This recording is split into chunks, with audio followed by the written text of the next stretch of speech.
Good morning, everyone. Thank you for having come to this presentation at an uneasy time this morning. We wish to talk about bioeconomics with examples. The idea was 3 examples, but I apologize to you because both Diego and Manuel, who were supposed to be here, have been unable to attend. So Gustavo is our only speaker, and he will have more time to dwell on the subject, on the topic, and you will be able to ask as many questions as you like because we have no time concerns. Gustavo, the floor is yours. Can you hear me? Les agradezco mucho la presencia, le agradezco al Congreso, a los organizadores, el haber armado este panel. I thank the organizers for their invitation to speak in this panel. My presentation is going to be brief regarding our company, the company I'm working for, and then I'll talk about the bioplastic developments.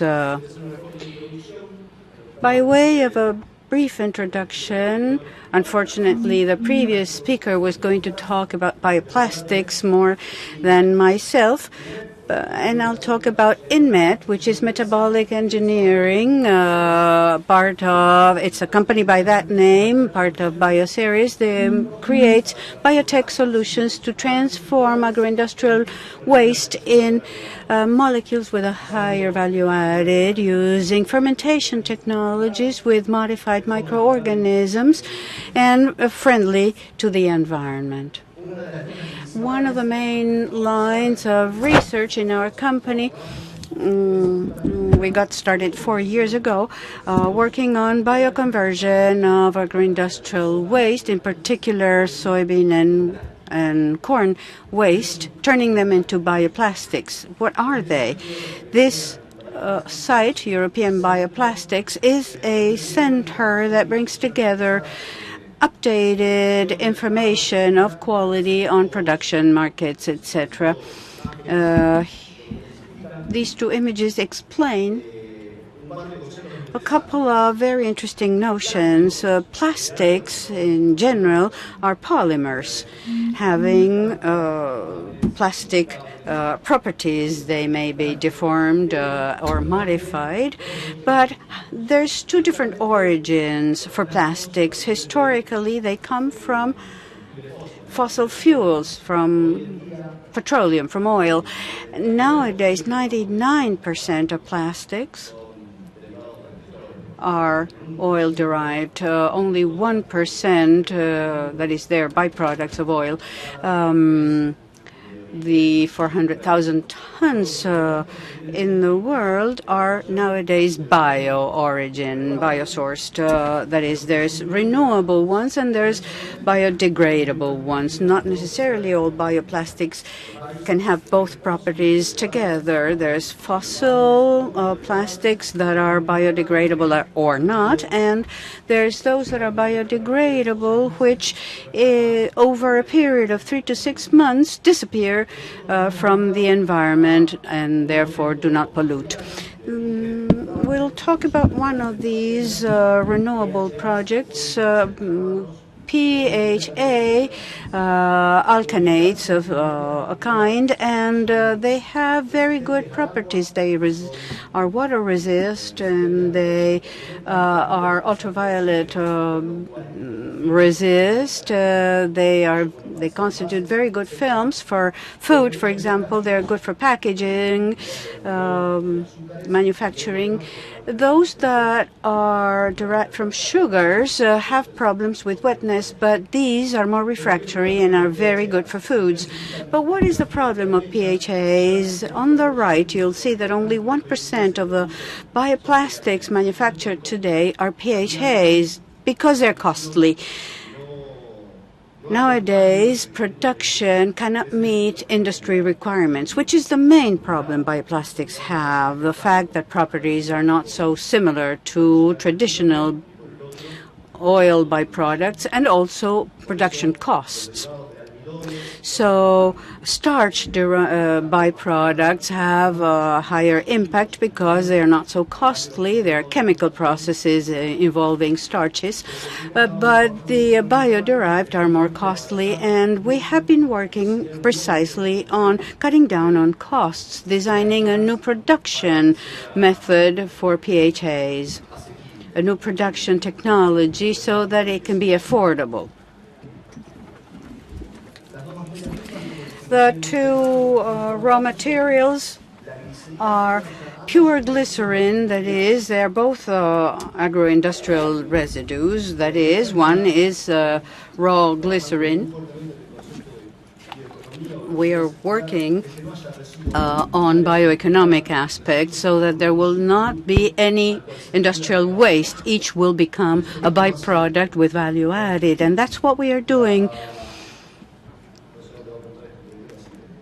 Let me use the pointer on the right with the Erlenmeyer flask on the far right. That's raw glycerin with a coat on top, which is phospholipids. This glycerin is 10% of the oil coming into the biodiesel production plant.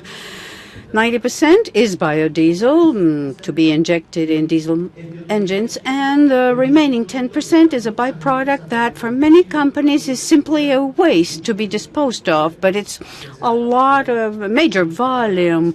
10% is quite a bit. The installed capacity in Argentina is over 60,000 tons a year.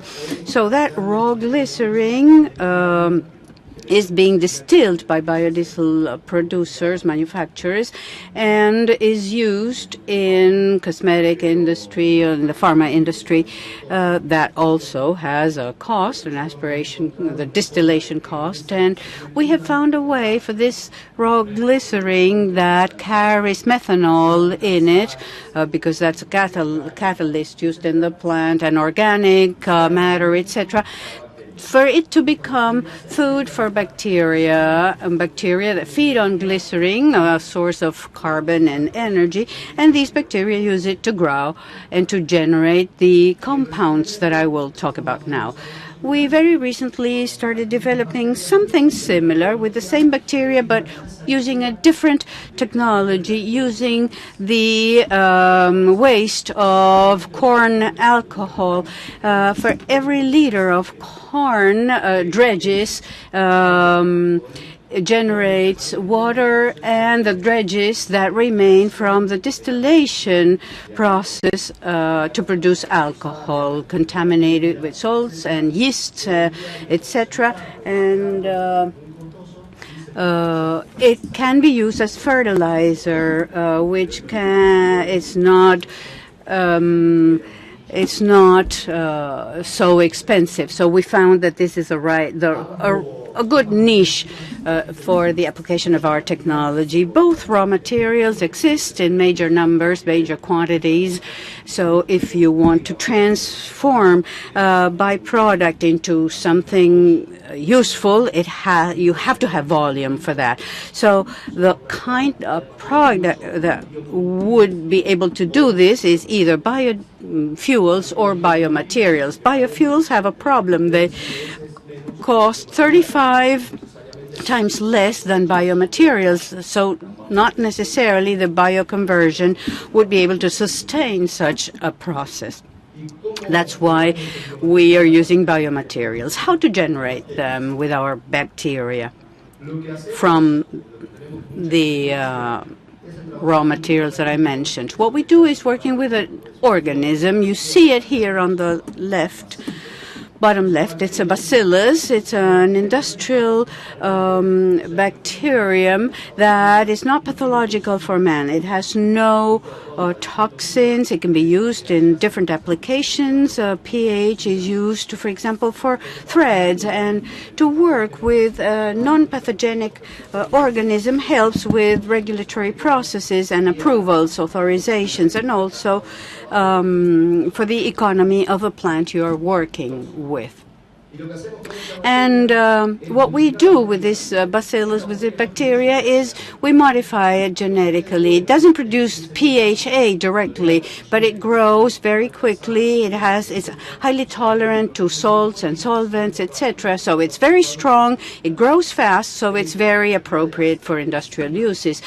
Most of the proteolytic enzymes, for example, in detergents and other cleaning agents, use similar bacteria. These bacteria does not generate PHA, as I was saying, because it doesn't have the necessary genetic information to generate these metabolic pathways. And therefore, what we do is taking those genes from other organisms, introducing them in the bacteria. Therefore, now this bacteria has the right tools to generate the product. Historically, this used to be called genetic engineering, but what we are doing is metabolic engineering, because we not only are adding genes to create a new product, but also we make sure that all of the carbon flow, the dredges, the glycerin inside the bacteria, the vinasse, would go directly to the product that we are interested in, not to other byproducts. This bacteria produces acetic acid and lactic acid, and so if we wanted to produce PHAs, we need to remove certain products so that it won't produce all of those other molecules that decrease the efficiency of my process. And as I remove bottlenecks in this carbon flow from glycerin to PHAs, I will create new iterative processes. Here on the right, we are organized by way of platforms, and what we do is use a genomic and bioinformation platform with different interest groups. We use we analyze different pathways to see which one is more efficient. And then we have the molecular biology platform to generate bacteria. And we have a library of over 1,000 bacteria with different mutations, different metabolic pathways that we combine, that we analyze in order to generate the best yield possible, performance possible. And then we have an analytical platform to measure not only the PHA, but also all of the metabolic aspects this bacteria has, what there's too much of, what there's too little of. And we modify that with molecular engineering, genetic engineering. Once the bacteria go through certain aspects or yields or performances, we start fermenting at a higher rate. We have a number of fermenters to go from a laboratory scale to a pilot scale with 10,000, from 1,000 to 10,000 liters. And this is a cycle, a never-ending cycle. We keep improving the process curve, or the curve keeps going down, actually, but scaling the process is well justified. I will show you the process that we've undertaken in the last few years. This big box on the left is a microscope photograph, and all of these rods are bacteria, one right after the next. And there's a white content inside the bacteria, which is plastic. The bacteria is accumulating PHA inside. For the bacteria producing this naturally, it's like they're fat. It's like a reserve mechanism. That's why they accumulate it. And they may also degrade it, break it down, because the bacteria in this case only accumulates. It doesn't have a breakdown system. And up to 70% of the weight of this bacteria is this plastic. The image on the right is a progression as we keep changing the scale. 3-4 years ago, we used milligrams and we used the Erlenmeyer flasks. Then we started using fermenters, a laboratory scale, 1 to 1,000 liters, and then the one with the blue, or the container with the blue lid. And then finally, we can obtain kilos of PHA on the right. And what we are currently doing is studying the properties. There's a lot of literature on this. So we are interacting with those who mix resins so as to start generating products. There's a whole battery of interest products. PHAs are still expensive. What we've done with our process is cutting by half the cost in the market nowadays, which makes it interesting. It's not desperately interesting. Because some people don't even think of using PHA. The value is twice the value of an oil polypropylene. But for certain applications, it may be interesting. And, for example, where you cannot use non-recyclable, non-biodegradable material, that's a special niche for this. And we're thinking of bottle containers for triple wash-up problems. These containers may be put in the ground, buried in the ground, and there are certain markets in agro uses that would be interested in using this kind of a container made with this polymer. Well, I was supposed to talk for 10-15 minutes, so my presentation is brief, but since I have more time, I will take advantage of it to answer questions and to tell you that this is a group, the team that's working in metabolic engineering. We're a biotech company, and the good thing is that we can hire PhDs, technical people, professionals. We hope there will be much more research and many more researchers in our country working on applied research. This is our team, the INMET team, and in their engineering processes. They work with us, and we've also received government support to create our company and to fund some of our projects. FONTAR, FONARSEC, the provincial agency, which has just been created. This is the third year they're funding projects of companies, CONICET, and we've also received funding from the private sector. The company is part of the Bioceres group. We work at the INDEAR building. We have our stand here, so we can keep talking about this if you're interested. This is it, and thank you very much for your attention.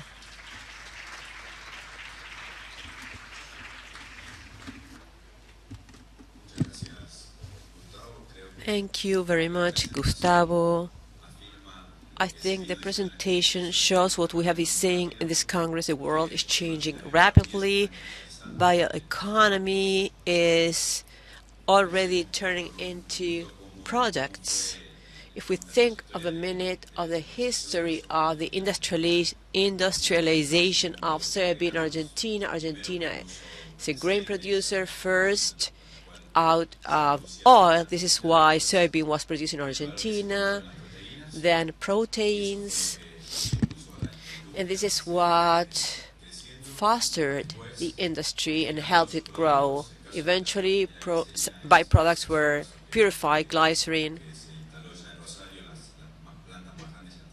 is something we have a lot of in Rosario. Plants already have a module to purify glycerin. And today we also have different technologies to close that circular economy cycle and add even more value to that byproduct in bioplastics or biomaterial, as Gustavo was saying. There are already questions coming in. One question is the following: are you working and using other raw materials? We're always analyzing new raw materials depending on the project. Sometimes we do not always have a large scale. Depending on the target, the amount, and the cost, the product we will develop. Glycerin costs less than $60 a ton, so the cost is quite low. I don't think there is any other carbon source that is so inexpensive. Venus costs a 9,000th part of a dollar per liter. It's really very inexpensive. We're always analyzing raw material, hydrolyzed products from other countries, other companies like leather, and these bacteria have evolved, have been designed to feed on what they find. We have even tried starch, plant starch, as a source of carbon. With more or less efficiency, they are able to transform things. It depends on the time the organism has to modify that material, but obviously we are trying and working with other raw materials. How does the government consider these new industries? I guess the question refers to the regulatory aspect. Well, it's an open question, actually. Right now, the government is very interested in biomaterials, both at the national and at the provincial level. The governor of Santa Fe has included it in his agenda for his campaign, and at the national level, the ministry has called upon a committee or a board to study the implementation development of materials. So there is interest. From the point of view of the industry, fermentation is a clean organic process. All byproducts of our process are biodegradable. Everything is natural. Even when bacteria are genetically modified, they are contained within reactor. The same plastic purification process destroys bacteria because we want to take the bacteria, the plastic inside the bacteria. So all the byproducts may go back to the process or may be disposed of in nature, which is the natural habitat for this bacteria. Next question is about PHA containers and durability. It's a good question. There is a commitment here among many parties. I'm not an expert in bottle production. My strength is material development. These resins are very rarely used in a pure state. Usually, polymeric resins are mixed with plastifying agents which change their properties as to degradability. Some are totally biodegradable. Bioglycerin is used to prepare mixes with starch. So depending on what other agent you use, the final properties will change. I wouldn't throw it into the soil directly, but on the shelf, it should last and have a long life cycle. This is why we're working on this, because under controlled conditions, it can last years. This question is also related to the previous one. What are the characteristics of that degraded product? Is it compostable? The degradation of this product, the bioplastic, the PHA, is degraded by the soil bacteria. So there will not be too much left. It is a source of carbon that will be assimilated by bacteria. So earthworms, they usually feed on bacteria, and they will also be able to take advantage of this. This biodegraded plastic goes back to the carbon cycle. It goes back to soil. There's a company working on this in one municipality in Buenos Aires. They are making waste bags with compostable material. If there are no further questions, I'd like to thank Gustavo. It is clear that the world is changing rapidly. In order to close this session, I'd like to share an idea with you. In this world of change, the big big things will not win over the small things, but a fast thing will win over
over this flow things.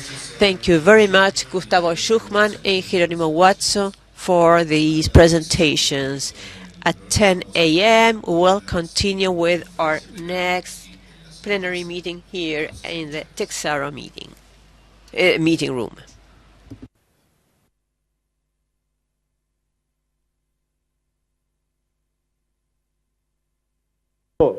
Ahí estamos. Hay una última pregunta que dice, There's the last question here. Those manufacturers using PET, do you think they will go to biologic material? Well, we need two things for this to happen. On the one hand, companies such as ours have to become competitive. If costs are not competitive, we will not achieve mass use. On the other hand, from the state, from the government, we need education policies and some restrictions so that biomaterials use will be encouraged.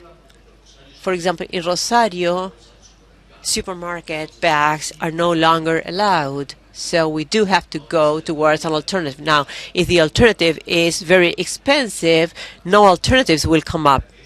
So for this to happen, what is usually done with fossil plastic or non-biodegradable plastic, if we want this to become degradable, we need somebody to provide a solution at an affordable price.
Muy bien, buenos días y bienvenidos a quienes a esta hora ingresan. Good morning.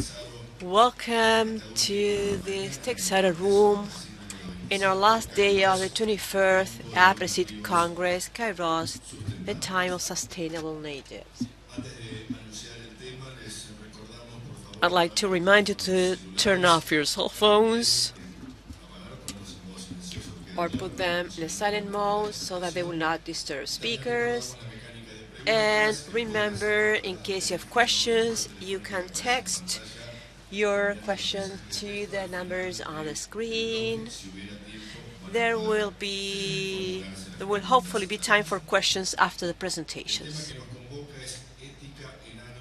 Now the topic is ethics in agribusiness. The presentation will be made by Javier González Fraga, and the facilitator will be Santiago del Cel. Santiago del Cel has a PhD in business administration, general manager of Araucaria, strategic planning manager for República Group, advisor to McKinsey & Company, trader at Louis Dreyfus & Company, and he was also president of the Christian Association of Business Leaders. So I will now give the floor to Santiago del Cel. Does it work? Great. Good morning, everyone. Thank you for being here with us this morning at this special meeting, this special Aapresid Congress, which is increasingly successful every year. While we were waiting to start, I was looking at the program, and there is no doubt that Kairos has the proper, suitable definition that leads us to the most significant and relevant topics. I should thank Aapresid for being bold enough to invite Javier to help us think about and identify ideas and actions related to ethics in agribusiness. As a framework for our discussion, I'd like to say that the so-called Argentinian decadence is a monster with several heads and with several roots as well. We can see those heads every day. You see them in poverty, marginal communities, insecurity, volatility. Now, the issue is, what are the roots of this decadence?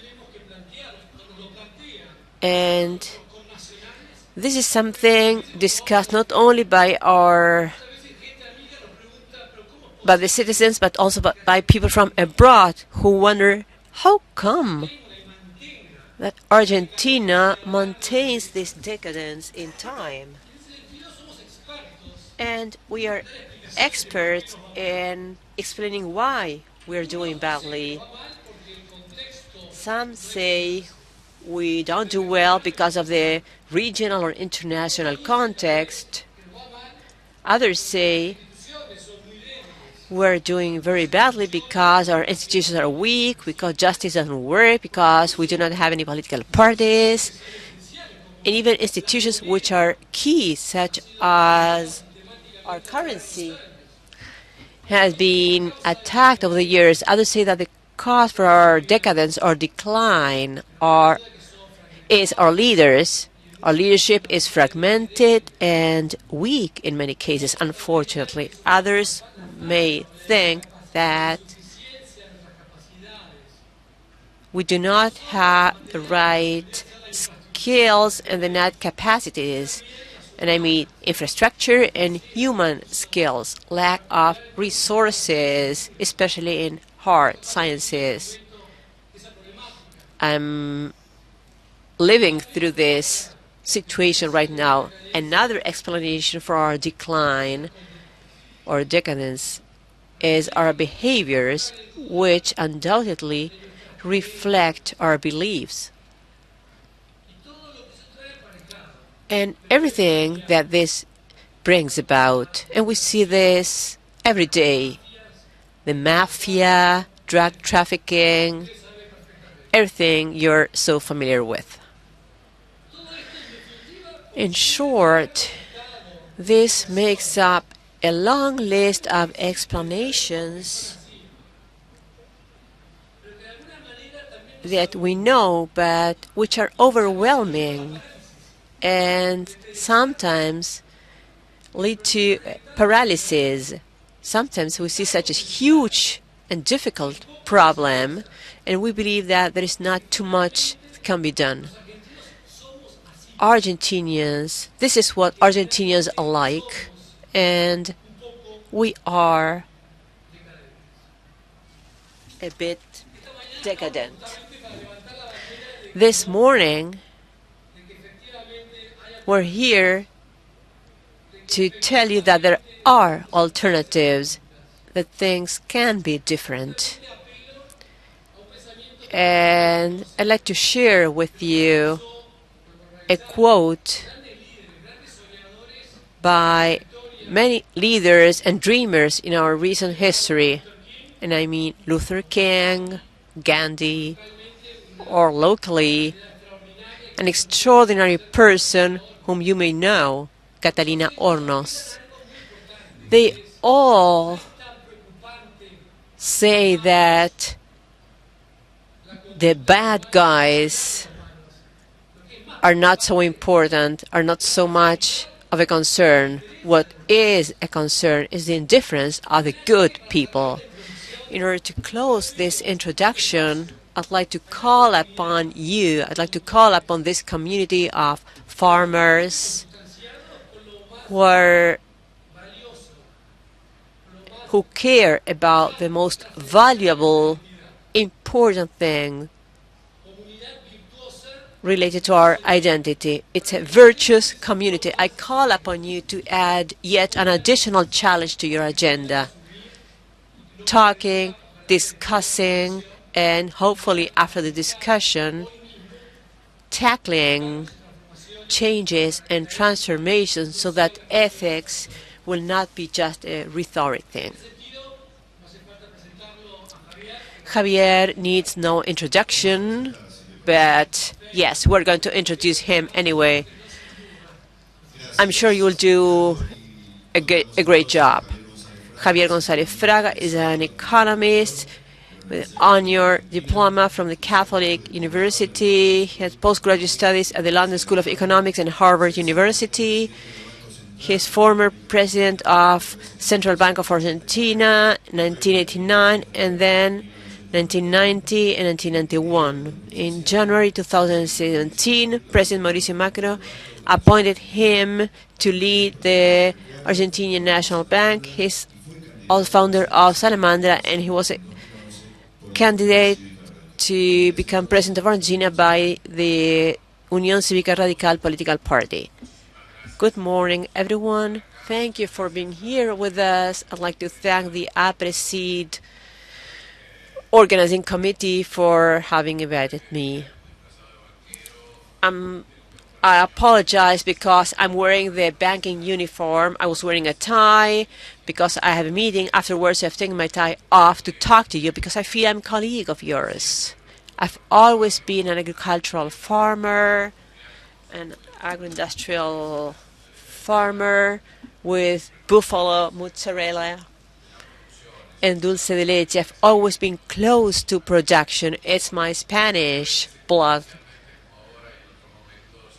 that prevails, and at times also being close to politics. But I'd like to thank Aapresid for giving me the opportunity to talk about ethics.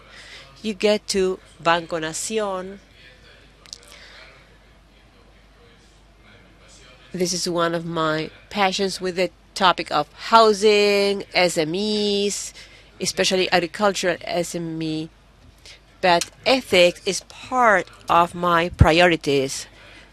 I'd like to leave my footprint in this administration, and today I'm going to launch Banco Nación as an example of ethics in banking. Let me start by talking about something which I'm sure you're all thinking about. What does ethic mean? Being a good person besides being a farmer, besides working from Monday to Saturdays in production? I will go to mass, to the synagogue, or to wherever on Saturdays. Does it mean that besides my revenues, I should devote part of it to donations, charity, so that I will be respected because of that? And my answer is definitely no. Ethics is key to capitalism. Capitalism is a result of Protestant ethics. I apologize if some people may feel offended, but this is the way it is. The founder of capitalism is Adam Smith. You all know, or many of us may know, that Adam Smith in 1976 published his famous book, Fundamentals of Modern Economy, the Causes of Wealth of Nations. And he says quite honestly and surprisingly that we depend on the selfishness of butchers to be well fed. It's a butcher's personal interest what helps us have enough beef at a fair price. What is less known is that 12 years before that, Adam Smith has written The Theory of Moral Feelings, where he said that prior to that, Adam Smith was a Scottish Anglican pastor, and he had said that the basis was ethic behavior. The butcher will not cheat you with a scale, will not sell without a receipt, will not slaughter an animal that weighs less than 320 kilos. This is the basics. This is the assumption. This was less known. So this ethics is the essence of modern capitalism. It is not what you do just on Sundays in mass or at the synagogue or when you do charity. No. Ethics should be part of business. Ethics is intrinsic to business because this is the blood of modern capitalism. This is why I'd like to emphasize that capitalism is a result of Protestant ethics. It was not born in other cultures, but in the heart of the Protestant ethics. Going to the financial world,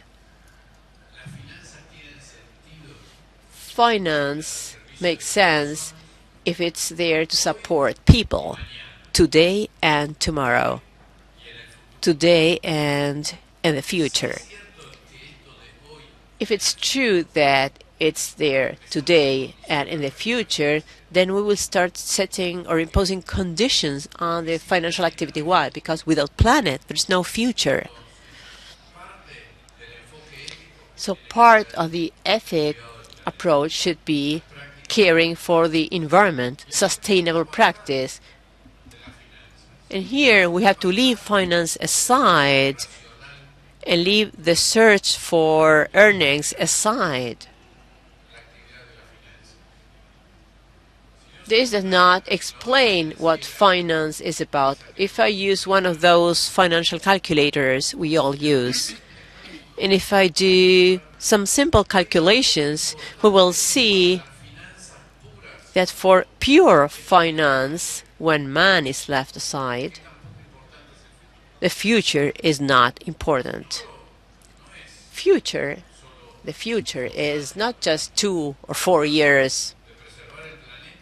When we speak of preserving the environment, we mean the environment and the planet for our grandkids.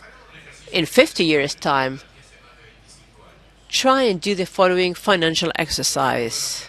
I said this many years ago, and I will repeat it in Rome in a seminar in a few weeks. I've been invited to talk precisely about this, ethics and finance. Try to consider 100 future value in 50 years and try to calculate the present value of those 100 by discounting at a 4% rate, which is a reasonable rate for a financial transaction in 50 years. I'm not going to talk about the 50-year bond, but 4 is a good rate for 50 years. If 100 is the importance of the planet in 50 years' time, forests, rivers, life, the ocean, the present value at a 4% discount is 8.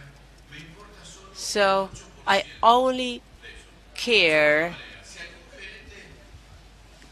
at an 80% rate. If we talk of the financial aspect only, if the importance exceeds 80%, if that importance exceeds 80%, then it means we're attaching more importance to things in the future. But we all want grandchildren who will enjoy forests, rivers, and a sustainable planet. So it means that finance are not reflecting the importance of the future.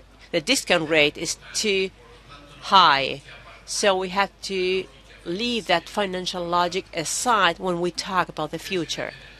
If you get into Pope Francis' Evangelium Audium, he clearly punishes the economic focus of sustainability because the justification is not economic.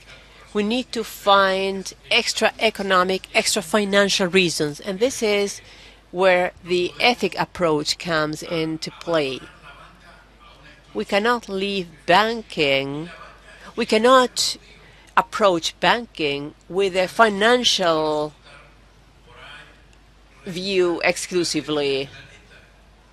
It may be even profitable to attack our planet because of long-term calculations, because, well, I will use a crop that causes erosion for 6 years, but I don't care because tomorrow's damage or the damage in 10 years at today's value is less important than today's profits.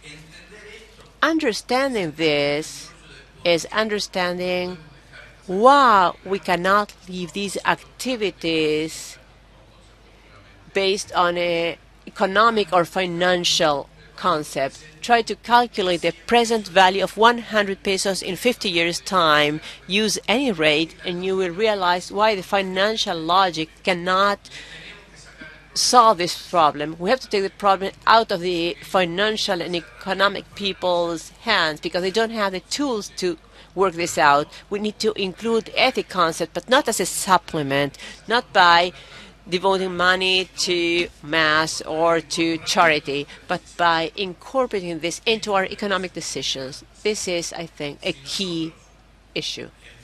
If we start to understand that we have to work for people, but not only today's people, but people of the future, then we will care for our planet and we will pay attention to environmental risks, to structural and social inequities, poverty. Many have already said this. The next war will be a war between the rich and the poor. We're seeing this in Europe. Immigrants, nationalism. That's the new gap in the world. And we have to pay attention to it as well, because otherwise we will not see what's actually happening. Internal and external migration. I was in Panama a few weeks ago and said, what about this new neighborhood? It's the Venezuelans, towers and towers. And when I learned how many people had arrived from Venezuela, it was really surprising. So people move around today. from Eastern Europe to Western Europe. We ourselves receive lots of immigrants, and we have to incorporate this concept. Some people intend to build up walls, but people will jump over those walls. And we also have to pay attention to technological changes, which are quite challenging. I've been using a quote for a few months, and I've allowed the president of the central bank to use this quote. Uber will affect all of us. We will all have our own Uber. There is Uber in Dubai already. If you click on the window and a voice will ask you, where do you want to go? And you're taken there. This is a big challenge. Today, banks are opening up branches, but in 2 or 3 years, they will start closing branches because people will no longer want to visit the branches. Everything will be done over the internet. With the cell phones, we will increasingly do our transactions, and this is a big challenge for many activities. How long will it take until trucks will be driverless? The other day, I was reading a NASA report saying that the man who's going to live 150 years has been born already, and soon enough, 200 years. So if you talk about 40-year mortgages, moving from 30 years to 40-year mortgages, can you envision a retired person in 40 years of now? It's not going to be 70-year-old people. It's going to be more than that. That's why the millenniums are so special. They are getting ready not to accumulate, but to work only twice a week. They don't want to have their own car. There's going to be car sharing. There's going to be so many cars out there not being used. The planet is going to share houses, cars. This is the world that is coming up on us, and we have to be very attentive to that. This is why a financial approach is not enough, and we have to add on the topic of the ethical bank. This is a concept that was born in Italy a couple of decades ago, and it has become a part of the agenda of the UN 2030 agenda in connection with sustainable development. And Argentina is going to hold the G20 meeting next year, and I want the Banco Nación to be the standard banner, the standard holder in this aspect, because it has a social and an environmental aspect, not only an economic one. Regarding the economic growth, obviously there's challenges like the ones that I mentioned, and robotic productivity growth, and this will generate a planet where the rich, the wealthy will fight the poor, and everything will, go up in smoke, because we need to do something about that before everything is destroyed. This is a challenge that has generated inequities in the last few years. Inequities are growing all over the world, not just in Argentina. In Argentina, when I was born, it was 8-to-1, rich and poor. Now the figure has become even more uneven than 45 years ago. And the same for the world. If you read Piketty, for example, inequality is growing, is on the growth, and it will go on growing if we don't do something about it. And this has to do with the ease of making money financially rather than productively. And then there's also the issue of social inclusion that I was talking about, the growing differences between rich and poor, and also extreme poverty in particular.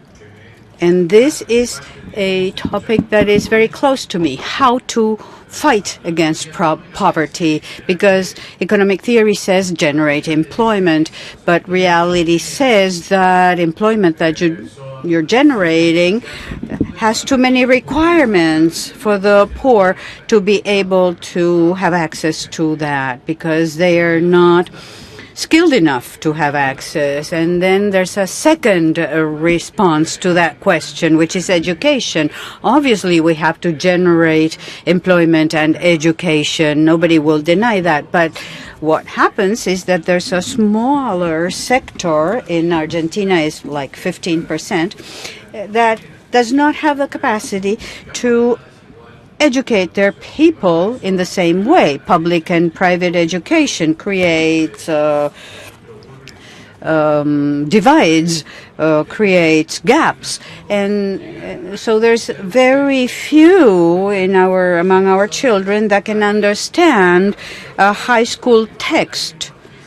When you compare public and private education, that already creates differences, and not anybody qualifies to go to elementary school. When a one-year-old baby, Mockelberg from Chile promoted this idea for the first time, when a baby younger than 1 year is hungry for 24 hours, that creates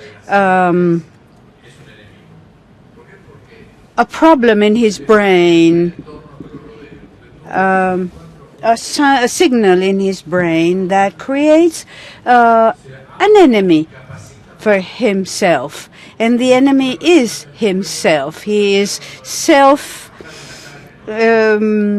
disabled to be successful at school, and he will be vulnerable to drugs and to other stuff. The failure there comes from the family. A part of the population has been exposed to non-functional families. And part of the reason why a family is non-functional is because they are homeless. And there's 3 words that are related in all languages: from family to home, and from home to house. And as Pope Francis has said, without a house, physical house, there's no family. And it is the family that is the true defense against malnutrition, unwanted pregnancies, abuse, the absence of parents, etc., etc. So, an inappropriate house, and it's 2.5 million people who don't have a house. When you sleep on a makeshift house and you don't have a place to share meals with your family, or a room because he has to share a room with the uncle, etc., and we know what that leads to. And then when he wakes up and leaves that house, he's exposed to other things in the community. So when I am the president of Banco Nación, I see all of this, and we have a common goal with the UN, eliminating poverty for 2030. Of course, I don't argue with the need to create education and to create an economic state, a viable state, but we need to work for living facilities, for houses, and that is part of the ethics a bank has to aim to. And then there's a question of the environment, and you all know a lot about that. In Argentina, there's over 2 million hectares that have been flooded recently, and 4 million that may be flooded. And of these, 1 million was supposed to be part of the coming crop, or harvest. And these are things that are essential in a productive scheme. I have just finished reading a book. I was very much impressed by it, written by Harari, an academician of the University of Jerusalem. I'm sure you know. Harari is also quoted by Duran Barba. From animals to gods. The history of Homo sapiens is outrageous. It has combated and destroyed different species. Australia was not a desert before men peopled Australia. And where does all of this end up? We don't know. The book says we don't know whether we're going to become gods or whether we're all going to go up into thin smoke when the planet is destroyed and then man disappears from the planet. Everything has to do with sustainability. So 2030 and sustainable development is a very significant topic that has to call on us to get together, and Banco Nación cannot be left outside, in the same way as finances cannot be left outside. And what is the role of the bank in this sense? And this is, I'm wrapping up now to leave space for questions. We are emphasizing the aspect of housing and other undertakings. Somebody asked me outside, why don't we fund these activities instead of a Chinese bank doing so? But the bank is not here to do what everybody else can do. We are here to do what nobody else does, to help those who don't qualify to get a loan, to give a loan to farmers who don't qualify. This is the sense of what we do. This is why we have so many micro-undertakements. That's why the issue of living facilities is so important. We're not funding country clubs. We're funding living facilities, living quarters for people who don't have them now, who have lost them. Things that we don't have, but also we are here to look at other things that other banks don't look at. We look at efforts rather than balance sheets. We have a line of credit line that is called "Your effort is our best warranty." And if we have a dentist who's just graduated and his education cost 2 million pesos to our national state, and he graduated within a reasonable period of time with reasonable grades, wouldn't you lend him 1 million pesos even if he has no track record in the job market? Our judoka who won the Olympics in Rio last year, if she wants to ask for $1 million in order to undertake some activity, wouldn't you give it to her? Yes, for whatever she needs, I would give her the money. She doesn't need my money because she's going to become a physician. But anyhow, she's an Olympic champ, a person who's used to making an effort all the time. 99% of the people who make efforts, our scientists, for example, our scientists are successful because of what their track record shows, and physicians who are residents, and they do not have an income, a fixed income. Come to us. We are going to give you a loan because we have to go back to that, to trusting people's efforts. Let us stop thinking of balance sheets or warranties. Let us start trusting people, elderly people like myself, people like myself who come to me and they say, my father bought our land holding thanks to a loan given just by signing up for it with Banco Nación 50 years ago. So we have to go back to that. We have to have branches to help most of our people, not the minority who do not need our loan, for the majority who do need it. And this translates into a notion of integrity. with a sustainability component in it.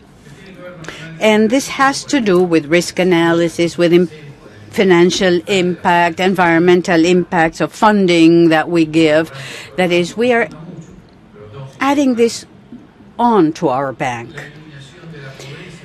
We're a long way from that, but we're doing it already, and also for housing, for micro undertakings. We were helping people who were marginals, and now they have many companies because they prospered. And also, last but not least, to fight against corruption. And I want to be very clear here.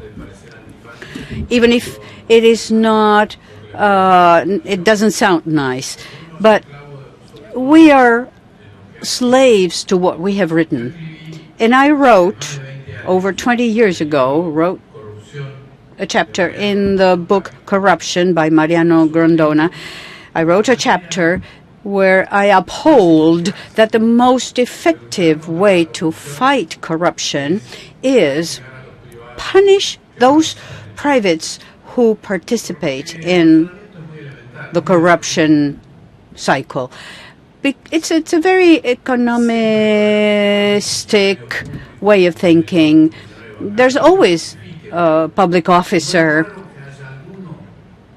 who would be willing, who would be tempted to change a lifestyle and that of his children by doing something that is unlawful, accepting monies that are undue.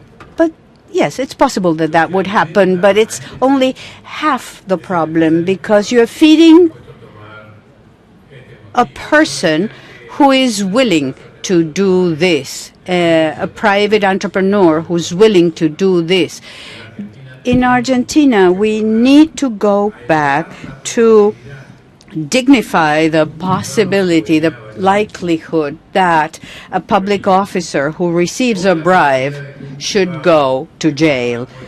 A private that pays a bribe today who would end up in jail, the likelihood of that is 1 in 1,000 maybe.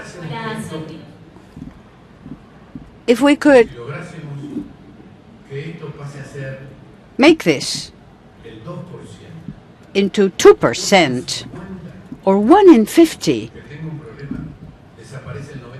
90% of Argentine corruption would vanish.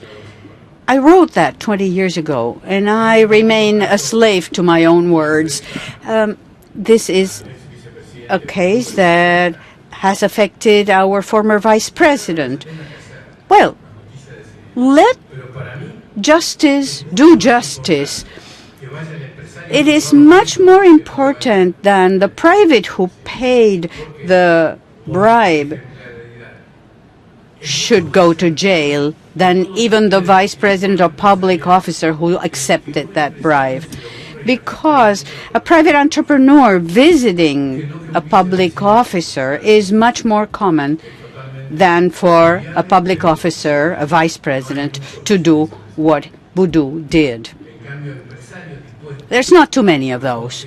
But entrepreneurs who are ready, businessmen who are ready to do that, to pay a bribe, that's where we have to put our energies on. Last Tuesday, I was telling a group of entrepreneurs of the realty business in the province of Córdoba.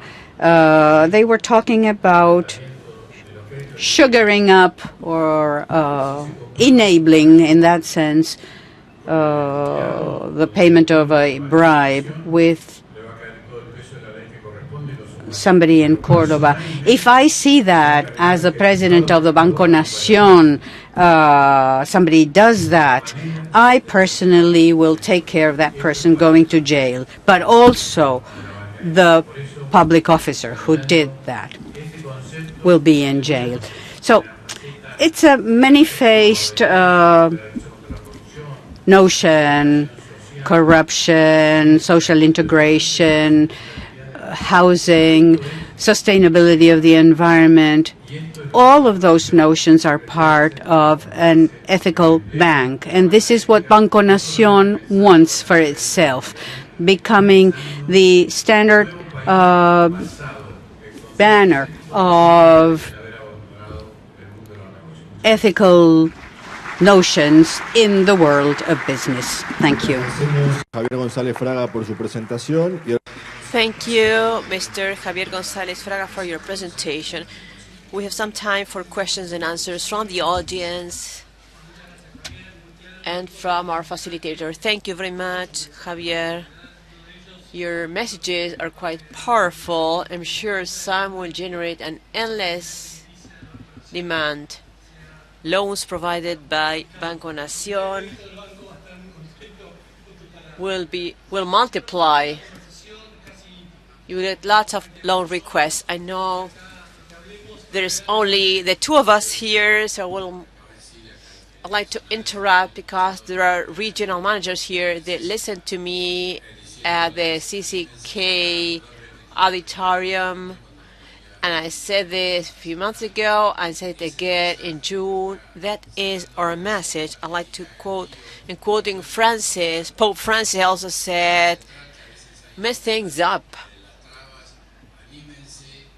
Dear, trusting people, we have to go back to know your customer thing, rather than the balance sheet and income statement. I'm saying if the bookstore around the corner needs a loan and their balance sheet is not so good, but if we see that they pay the rent on time, if we ask the owner for his credit card and we see, hey, you were away on vacations in Europe for 2 years and you've also been skiing, I'm not the IRS. I'm just here to give loans to a bookstore. And the president of Central Bank, Federico Sturzenegger, is making things easy for us because he's introducing flexibility. Today we can provide loans equivalent to 8 minimum salaries just by taking down the data of the person's personal ID. If I'm convinced, I will give any person 80,000 pesos in loans, and I apologize for insisting in this. There's a story I want to share with you. I cannot give you the name of the city because the bank officer will complain about it. But in the southwest of the province of Buenos Aires, the manager called an officer from headquarters and said, because I said that every 10,000 inhabitants, they should provide a loan to at least one micro-entrepreneurship problem. He said, hey, I have 30,000 people here, so I have to provide 3 loans. And what's the problem? Well, there is the butcher. What about the butchers? I insist with butchers. And the butcher wants 50,000 pesos to expand his cooler. And why not? He's a good butcher. But you know what? Everything is registered at his mother-in-law's name. And his farm is registered with his sister's law. Nothing is registered by himself. And I apologize for this way of saying. And do you think that the butcher will fuck it up? And the manager said, no, I don't think he will. So I said, well, man, give him the loan. We have to trust people. This is much more important than requesting balance sheets. But in order to achieve this, we need to empower managers. And this means a whole revolution inside our bank. I think it is great to go back to this, to go back to the link, to the bond with people who are requesting help. And this means assessing or taking a look at a person's values. While we get questions on the screen, I'd like to ask the following. All of us play different roles in life. We have our private lives, our loved ones, our professional interests, and in your case, some of us play a public role. And we sometimes face dilemmas which look contradictory. We feel we have the Tupac Amaru effect. conflict. There is this conflict. What do you think? Is there a private ethics and a public ethic? No, not at all. There's a single ethic. It's values. I think quite highly of politicians. Of course, I know there are exceptions, but in general terms, young politicians who start with a political activity at university, they usually show real concern for others. Some eventually go the wrong way, but I've worked a lot with people from the financial industry, and I'd rather have politicians or farmers who really care. Why are you here? And the atmosphere is different than the one you may see in a banking sector meeting, because you produce food, and for 1,000,000 years in humankind's brain it's been marked and registered that producing food is something good. It's one of the oldest activity, and consequently one of the most honorable activities. So I believe that undoubtedly there is a single ethics that related to survival of humankind, and politics, finance, production should all be covered by these ethics. In this very private discussion we're holding, just the two of us, people in the agricultural sector are quite unique.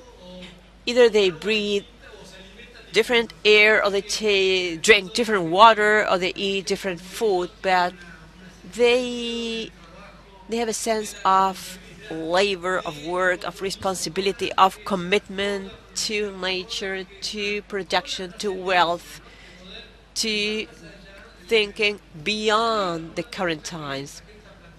But there's a question people are asking. It's related to our current situation. Society, after our experience over the last few years, society has decided that a change is necessary. Change and transformation usually go hand in hand, but let's assume there are synonyms. What do you think? Do you think that those transformations are actually taking place? And beyond Banco Nación, you're clearly explaining what you're doing, but do you see that this is becoming widely spread? Changes always take time, and they can only be measured looking back. Suddenly you realize you have taken a turn, but you don't see it when you go forward, because those detours are quite small. But we are going through a transformation process. Believing that leaders can go faster than society is wrong. I agree with the gradualism thinking in Argentina, because I started arguing with Martínez de Oz chart. You were very young at the time, and 13 years ago I wrote with no shortcuts, which is going against the gradualism, because shortcuts leave many followers aside, so the political and social cost is too high. So a few months ago I wrote an article in La Nación newspaper stating that gradualism is the fastest way to a country with social inclusion. The orthodox thinking states that we have to drop public expenditure by 1 million people, and we have to do things faster. Well, to be brief, I always say this is what Cristina wants us to do so that they can come back, because that was their plan. So I definitely believe that this administration has taken the wrong and between path. This is why we're criticized by the right and the left. We have avoided a huge crisis. We're now going out of it almost with no social cost. As Ernesto Sanz said this morning in an interview, analysts are very much involved in the election campaigns, but social cost has been minimum, and it's mostly related to increase in utility bills. We're about to run out of energy, food, dollars. We have been running out of beef, bread. We have been able to avoid a huge crisis with a minimum cost. The cost has been higher for the middle classes than for the low classes. I know profitability has been affected. I am familiar with the difficulties of the middle class, but we have focused on minimizing social costs, as we have done every time we have had to overcome a crisis, 1981, 2001, several times. So I believe we are going the right way, that prioritizes social and political aspects, because if the leaders do not revalidate or convalidate their power every 2 years, they will fail. The best economic piece of news we may see in the next few years is that we succeed in the elections. No other economic news will be so important. If you give me 2 buttons and you tell me, if you press here, deficit will go down by 2 points, and you press this other button and you will succeed in the next elections, I will press the latter, because this will help me work for 4 more years. So I think that lots of things are being done that people may not be aware of, but I was seeing the issue of poverty, structural poverty. That is a great question. If a couple with a child make 15,000 pesos, you're not poor for different surveys, according to different surveys. Now, this family, a worker and a housemaid who have 2 children, they live in slums where streets are not paved, there's no sewage, buses do not go through those slums, there is no ATM closer than 2 kilometers. Every time they go to the ATM, they can be robbed. When the daughter walks 10 blocks to take the bus, she may be raped. Is that family poor or not? They are. I don't like that definition. If you make 15,000, you're not poor. And people who are included in one category or the other do not even learn about it. So this is theory. I'm interested in measuring poverty based on the basic unmet needs. And if you consider this, figures are much worse. Almost half of the Argentinians have some basic needs that are unmet. This is why I support the works that are being done for sewage, paving. 600 kilometers of streets will be paved by the end of this administration. Roads, rural roads. In Tres Arroyos, there will be a new policy to pave these roads. This will be narrow roads, such as the European ones, so as to take production out. Durable, long-lasting pavement on cement. These changes, in turn, change poverty from a qualitative point of view. Building schools, even if you still make 13,000 pesos and you're classified as poor, if you have drinking water, access to ATM, to transportation, to ambulances, then from a qualitative point of view, you are doing better. Eventually, you will get a better job and you will be able to increase your income. But the structural fight against poverty is what we are focusing on. We have to open up our eyes and understand this. Some months ago, I read some statistics that said that 8 out of 10 inhabitants in Buenos Aires say that some public works are being undertaken in their area. This is what this administration is focused on. unfortunately, we are led by an engineer who is obsessed with these things. Our last president was engineer Juan B. Justo. Most of the roads we have were built by Justo. So it's not a minor thing to be obsessed with public works. And we economists have to be less important, while engineers have to become more important. I always say that if economists had been advisors to Roca in 1880, maybe they would have decided that building the railways would not be economically feasible.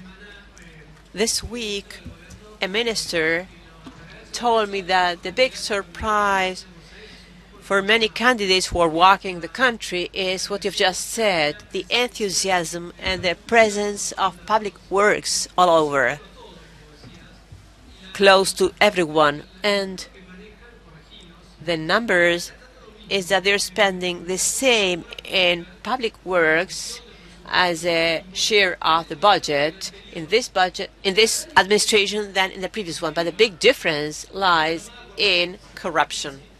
Is that really true? Yes, it is. In some cases, we have been able to save 30 and even 50%. That is, we're building twice as much with the same amount of money. Let me go back to something you've just said. This is what I call the new form, the new types of corruption. Ethics, as you just said, is much more than corruption. Is environmental protection, inclusion, recovering dignity, strengthening freedom. But let's talk about corruption, because I think this is what society is demanding.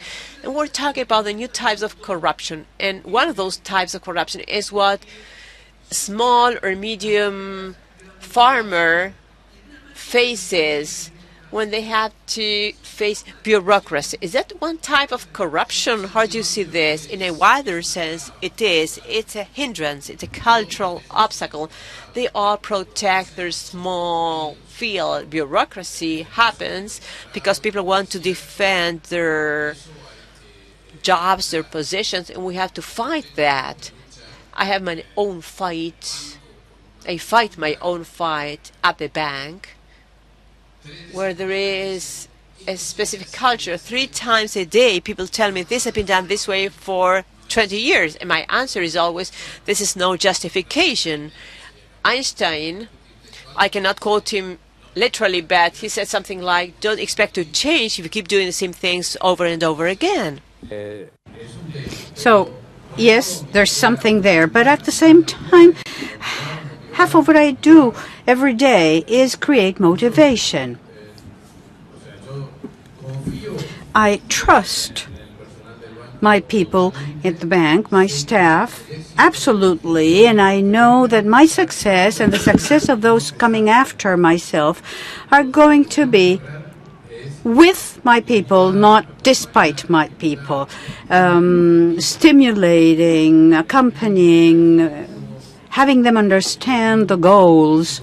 You know, people who were here in April, we had a meeting at a national hall, and plus their husbands and wives, and we had everybody there. It was a family event, and we urged them to change the mentality with which they work. And we had a neurologist speak to us to urge them to come out of a comfort level, because comfort levels are paralyzing, are castrating, and we need to add on satisfaction and the honor of belonging with the Banco Nación, because it's also protection for yourselves. Everybody wants to have a son, a brother, a relative work at the Banco Nación because it's a very prestigious organization. But they need to add to this pleasure. You know, when they go out in the street, they'll find somebody. I saved my business thanks to the bank. I started my undertaking thanks to Banco Nación. And because the Banco Nación is there to accompany the growth of the company, to grow hand in hand with the country. And the public banks are important. When this country was amongst the 15 wealthiest nations in the world between 1920 and 1950, the Banco Nación was half our financial system, and Banco Nación assets and loans represented 10% of the gross domestic product. $60,000 million. Today is 6,000, so it's 1%, that much. We are 10 times smaller in our presence than we used to be. So we need to recover that Banco Nación of those days, to walk along with the rest of us in Argentina so as to become a member of the world community, to become a beacon in the world, because we have a fate of greatness, I think, in the world community, in the concert of nations. And we need to do this all together. And together is a word that we hear in the political campaign. But this is not against anybody. This is really all of us together. And as Banco Nación, I feel I'm the president of the bank of every single Argentine in our country. We do not have much time left. I have two brief questions. We talk a lot about the Argentine divide, the gap, what differentiates us, what separates us, divides us. Is ethics something that is part of that divide? No, I think ethics has to do with justice, with the fewest. Those who put their foot into it should pay for what they did. But we need to understand, because a part of the population has voted and still votes for the previous administration, and we should not be angry with this idea. I dislike the jokes that you get over the cell phone. That is not right, because we have to get into somebody else's shoes, into other people's shoes, in the sense of, maybe there's people who do not see beyond the short term, or maybe because they got some money, because whatever they got was not enough for them, or because they didn't know that what we were doing with the beef industry was killing cows and things like that. But not everybody can understand that. But we have to separate the chaff from the wheat, corrupt people from decent people, and we should not feed or fuel this divide. We have to know that we are all at the service of everybody. The differences are between leaders, not between the people who vote for them. And what would be your suggestion to our people so that each one of them, in their own places, in their own jobs, what is that place from where they can help build a better Argentina, more inclusive, more solidarious, more healthy and ethical Argentina?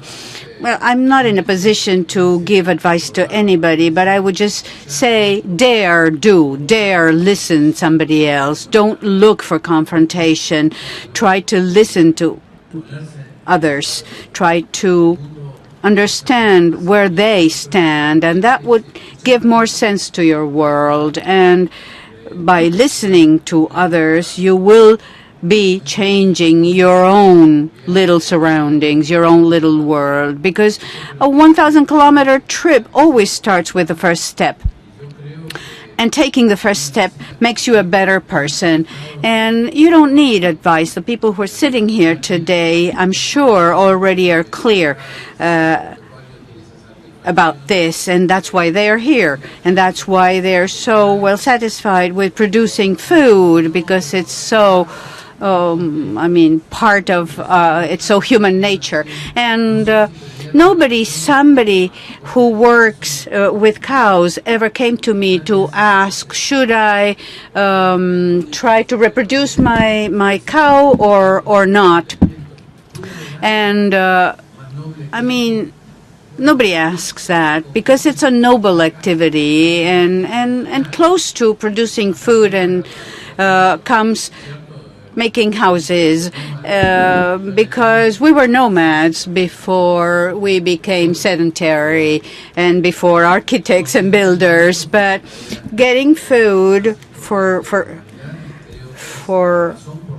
us is the most important tasks we've ever done as mankind. Hopefully, I really expect this has been useful to you, maybe a notion you've heard or things that will take some time to identify. Maybe we have started you thinking. And on my own behalf, and also on behalf of Aapresid, I'm very glad to be here talking about this. To be here talking about business and ethics. And I thank you for being here, for your patience, and thanks to Javier. And Javier says, I am thankful and grateful to have been honored to speak to you here. Thank you very much. We thank Javier González Fraga and Santiago del Cel. And now we invite you to watch this video.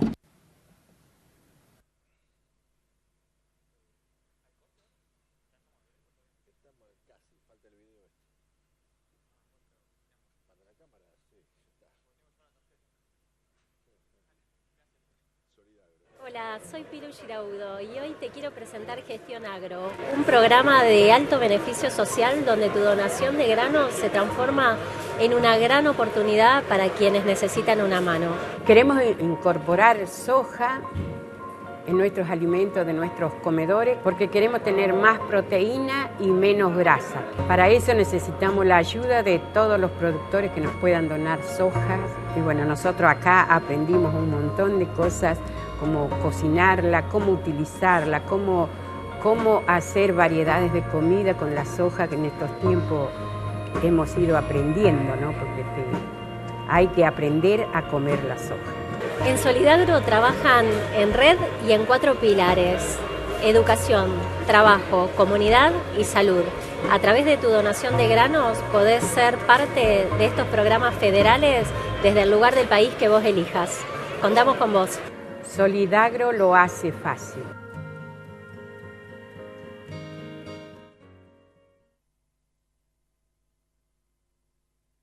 Solidagro representa la primera alianza entre la cadena agroindustrial y organizaciones de la sociedad civil, que promueve acciones de responsabilidad social empresaria. Los invitamos a sumarse, a colaborar. Ahora queda un intervalo de unos 10 minutos hasta las 11:30, en que volveremos con la conferencia plenaria Potencialidades de aplicación de siembra directa en África. Les recordamos que esta presentación, este bloque, va a tener presentaciones en inglés. Quienes los necesiten pueden buscar los equipos traductores en la mesa que los entrega justo en la entrada del hall comercial. Les recordamos que la agricultura del futuro seguirá construyéndose después del Congreso. Pueden seguirnos en Twitter, en @Aapresid, en Facebook, en Aapresid o @Aapresid Argentina, y en Instagram como Aapresid. 11:30 volvemos. Hasta entonces, muchas gracias.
adaptation. So we are going to talk about the potential for applying no-till in Africa.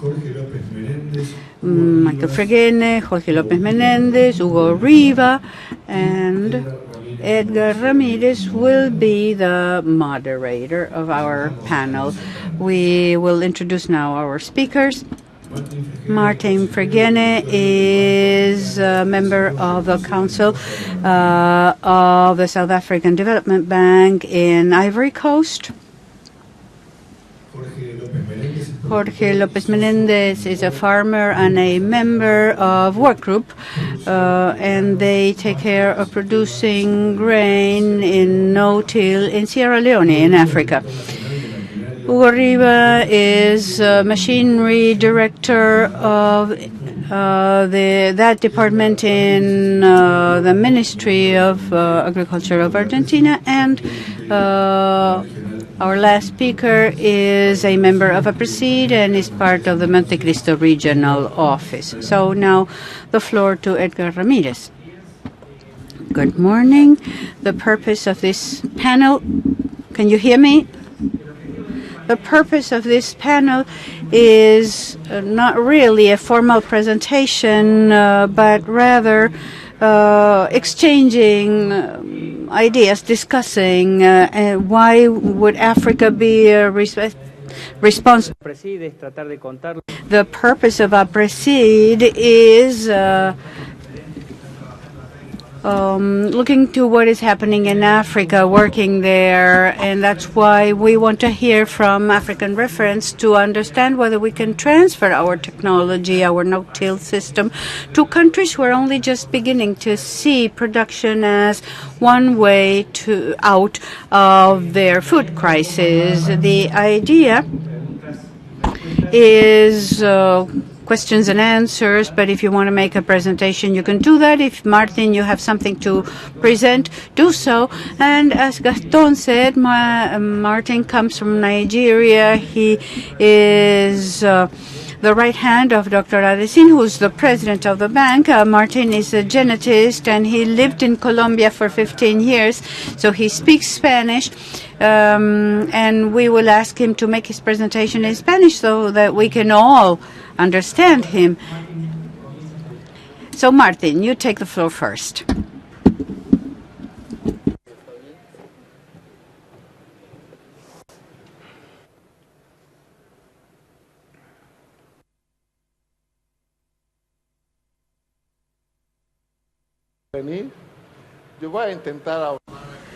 I will try to speak Spanish, although it's been 9 years since I haven't spoken Spanish day in, day out, but I will try to speak in Spanish. The title of my presentation is How to Spread in Africa the Benefits of Conservation Agriculture. This is what is going on in Africa right now. You see that if we think of productivity, Africa is still the last frontier. You can see very clearly that the yields in corn, rice, soybean, and cocoa are the lowest in Africa. And you can also see that agriculture gives employment to a lot of people, but what contributes to the GDP is much less than in other countries when we compare with the percentage of people working in the agriculture system. So the African Bank decided to launch a program called Feed Africa, based on productive commodity chains. In the north is wheat, in the west is cassava, rice, sorghum in the driest areas, and in the west corn, soybean, and also in the south. So the idea of Feed Africa is putting an end to extreme poverty, which you can find in many areas of Africa, putting an end to hunger, malnutrition, and the lack of food, and the production of food that amounts to 35 million nowadays. The first goal of this program is increasing productivity by introducing technologies, disseminating technologies. This program is called, for agricultural transformation, is called TAT, and it wants to work with all technology providers like research institutes like Aapresid or whatever institutes, so as to introduce, evaluate, and disseminate these technologies around as many farmers as possible. But the approach of Feed Africa aims to the savannas, because the savannas are the areas in Africa with the most land with the least use. Africa in all has 400 million hectares, so twice the size of the Cerrados in Brazil, and 25 countries, 239 million people there, and over half of them live in extreme poverty. And that's a good part of territory, of land, that is still not being used for the world. What are the characteristics of African savannas? It's like the savanna anywhere in Brazil, in Thailand, wherever. In the tropics, soils are very poor. There's intense rains for 4 or 5 months a year, and this creates erosion. And also when there's no technology, there's no varieties, there's no knowledge about soil management. And so the probability, the likelihood of establishing crops is very low. And for the bank, this is exactly where we can have a major impact. And this is what happens when you use conventional agriculture in the African savannas. Degraded soils, naked soils that have been compacted and eroded, and clearly low yields. Corn yields is 2 metric tons per hectare. The same soybean is 1 ton per hectare. And in order to change this state of affairs, and also the fact that Africa is suffering from the effects of climate change, as you can see in this image, the red areas are the ones that are going to be most affected by climate change worldwide. Africa is where there's more red.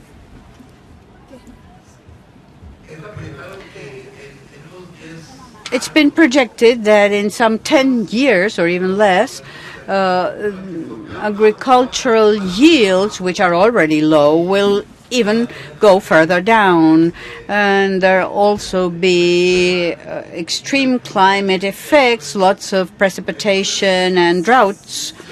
So if somebody wants to do something in Africa, it has to be something that will be sustainable and that will help mitigate those effects. The bank is now looking at agriculture from 4 stands, from 4 sides. First, making money, because people have to make money, because otherwise they will leave the country and go into the cities. And number 2, costs. Technology cost has to be competitive compared with the rest of the world. We cannot go on tilling at very high costs, high compared with the rest of the world. We also have to be environmentally friendly and preserve the soil capital. And also, we have to be socially inclusive of our people to reduce extreme poverty. And for us, conservation agriculture fits this in the most friendly way. What the bank is doing now is an initiative that is called Green Savannah Initiative, working with organizations like Aapresid or entities, organizations that have been there for many years, like working with them, with successful organizations. We have also talked to JICA about their experience in Brazil, which is long-standing, and their knowledge there, and also contacted AGRA for the green revolution in Africa, and all of the machinery and seed sectors, agrochemical sector, which all make up the ecosystem in a modern way of understanding it, working with them and also working with commercial farmers, people like Jorge, and we will now listen to what they are doing, but also working with farmers around this commercial farmer, so as to start adopting technologies to help cover our soil and increase our gains, our margins. And also, where there's technology, there should also be knowledge. So work with Embrapa, with INTA, with international centers to look for solutions to answer questions that are going to come up from these kinds of work, of activities, and work with Uganda, Kenya, Ghana, DRC, which is the Congo, Zambia, CR, and Mozambique. Because these countries, the idea is for them to identify, to pick a site, a place,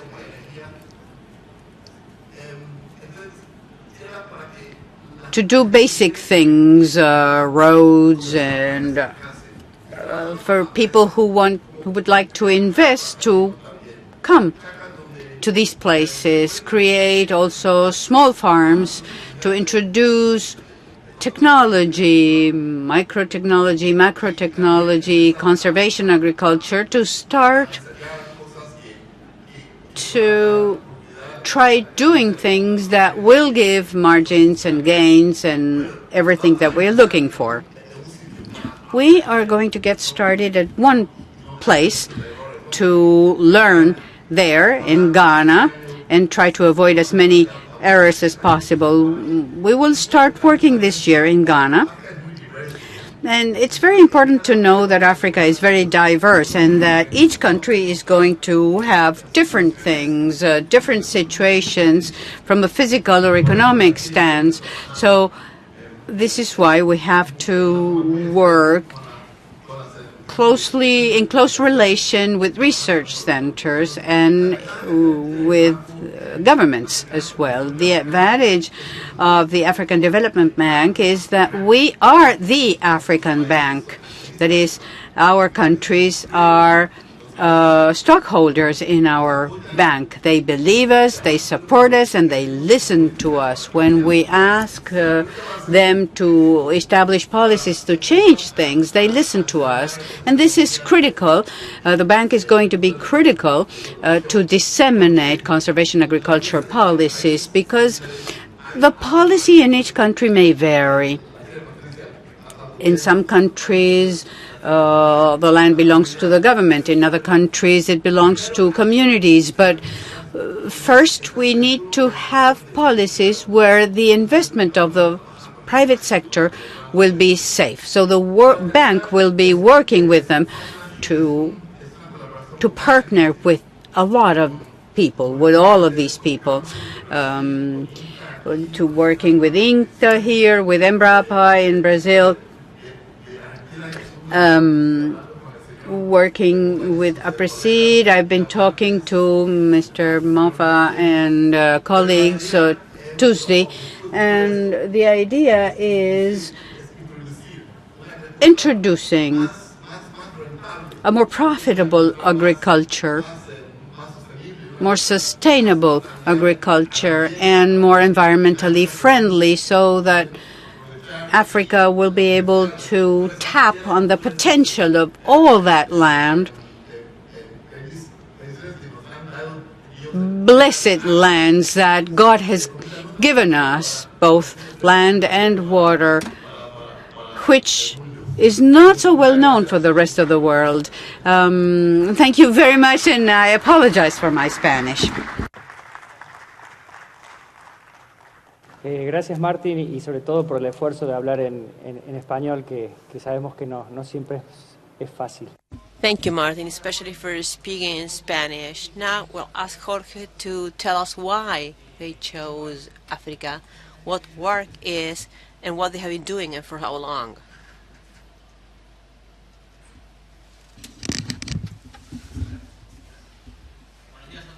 Good morning, everyone. I'm very thankful for being here. I have very feelings. First of all, happiness. I've just become a father. I've just had my child, and this is why I'm in Argentina. I'd like to thank Edgar, Pedro, Pilu. Thank you for giving us the opportunity to show what we're doing. How did I first get in touch with Aapresid? I worked here for many years, and as all Argentinian farmers, I've always been doing no-till, using all the technologies we have discussed here. And when I left, I was invited by Emiliano to provide advice for 30 days to work with him in his project. I spent 30 days there. I got in love with the place. Since I was a student, we've always talked about the potential of Africa. And when I got there, I was able to see that it was absolutely true, even more than what we thought. After those 30 days, I called Pilu. I had met her before. She invited us for coffee, and since then, they have been a significant source of motivation. Both Pedro and Pilu have visited us in our farm. They encourage us to follow, they give us lots of energy, and we are convinced that the technological frontier of agriculture is here. So it's really where resorting to everything you do here. Who are we? Emiliano left to Sierra Leone in 2011. He left all his personal projects and he went to Africa to produce rice. As Emiliano said, he didn't even know whether rice was a tree, a plant, or whatever. And in spite of that, he spent 3 years there. I joined him 3 years ago, and we started pushing Emiliano's project. We believe there is a new smart agriculture model, and this is what Africa needs to leave their problems behind, poverty, hunger. But this has to be done so that it will be profitable for farmers. Work is divided into 3 parts: production, consulting, and foundation. Work production is in charge of reaching a new area, a new country, and setting a farm, such as the one we have here in Argentina, 500,000 hectares, whatever we can do. The minimum is 500 hectares for the whole technology investment to be cost effective. And once we have technology, rotation, innovation, that we take from here to Africa, we start trying to extend the project to cover a larger number of farmers. We're a social company. We believe that work has to do something for the community wherever it is present. So the work foundation is also present where we are present. We try to meet the community's demands. I'm going to give you the example of Sierra Leone. We have a training farm there. We call it training farm. And what do we do there? This is a picture of a field in the south of Sierra Leone. Our goal is to have corn, rice, soybeans, sunflower, and sorghum, but we're still trying other crops. Our goal is to set a farm going with rotation and with technology. In Sierra Leone, we have our project in the south, and we also have 3 extension projects. With work consulting, we extend to other areas in the country so as to spread technologies we are already using. We are all familiar with this model because it is very well known in Argentina, but the big difference is that in Africa, the extension concept is different. They get people together in a room. Imagine people can't write or read. Imagine having them in a classroom for 2 hours, giving them lots of information. It makes no sense. It's a waste of time. So we took our extension model from Argentina to Sierra Leone.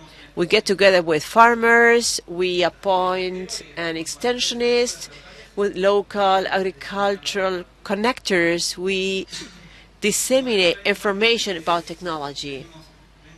The training farm model has 3 pillars. First of all, people who work with us are trainees. During over a year, they work with us about no-till, fertilizers, pesticides, carrying capacity, crop rotation. So they spend a full year with us. We train that person over a full year, and over that year they also get a salary. Why is this salary important? Because these are all very small farmers. They don't even get to meet their basic needs. So by providing them with the salary, we help them focus on learning rather than on how to make ends meet. They come to work with us. They spend a full year with technology. Then there is HEAP, which is about involving more people from the farmer's environment and family, and the program supports farmers. They can access our services, our machines, as any service that is provided here in Argentina. The training farm model I was telling you involves the worker who is in touch with machines, pesticides, herbicides, all day long, and he gets a salary. By the end of the working day, this person goes back home and he is in touch with a lot of people in his household, and he starts producing in his own farm. So this is the first transfer we see, technology, knowledge transfer. People will go back home and tell their family what they learned with us.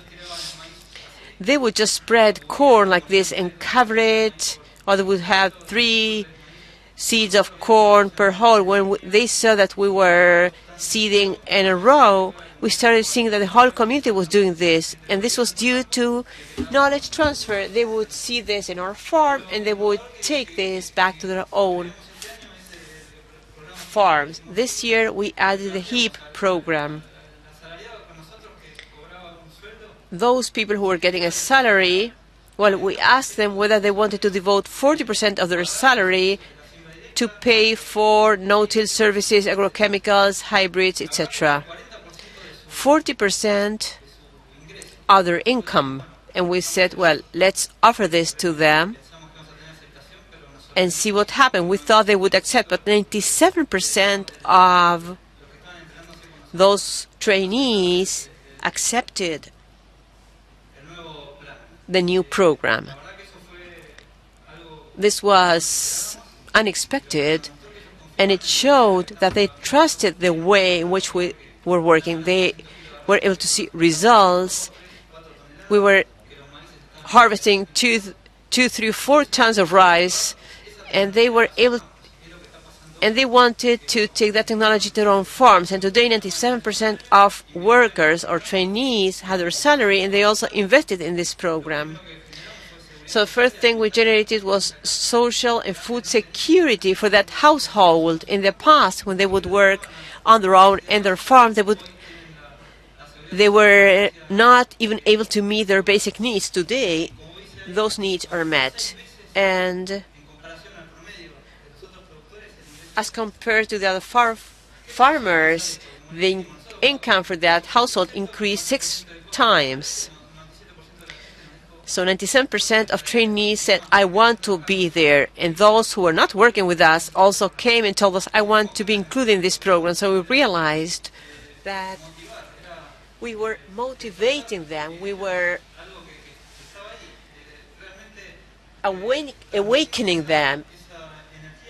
We were able to transmit that energy. They would come and harvest 300.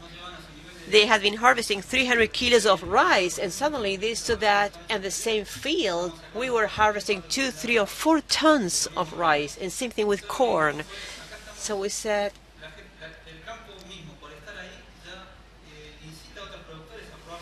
this encourages other farmers to do other things, to innovate, to acquire technology. So we decided to have satellite farms, which are a copy of our own farm, our own training farm, in other parts of the country at a smaller scale. We share tractors, we share some technical people, some professionals. So in this way, we're able to spread this out faster. Today, we're reaching 30,000 farmers with a training farm, and we already have our 3rd satellite farm. How is learning reinforced? There's a significant behavior change. In Africa, farmer is associated with poverty. If you are born a farmer, you are doomed to die poor. This is something we see in all countries. If you are born a farmer, you will die poor. So this is why they migrate to cities, etc. But in this case, they see that they make more money, they can be profitable, so they change their mindset. They start having a businessman mindset. They start making more money and thinking about what they can do with that money. They see an increased yield, and we also help them to trade their goods. We are present in 9 countries in Africa, 2 in America, and other countries all over the world. Today we're mostly focused in Africa. On Africa, we provide consulting services. We start exploring all countries. Africa is like South America. Uruguay is one thing, Argentina is a different thing, Colombia is a different thing. This is exactly the same. We go with our consulting services, we start exploring the country,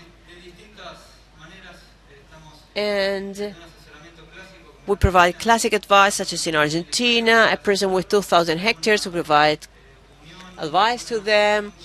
We also work with associations or companies that may need to improve their yield, and from there we just try to implement our model.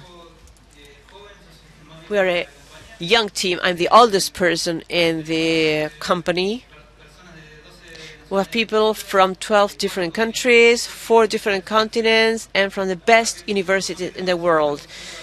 Even though 50% of our team are Argentinian, we believe in innovation and in technology, and we believe in introducing technology in Africa.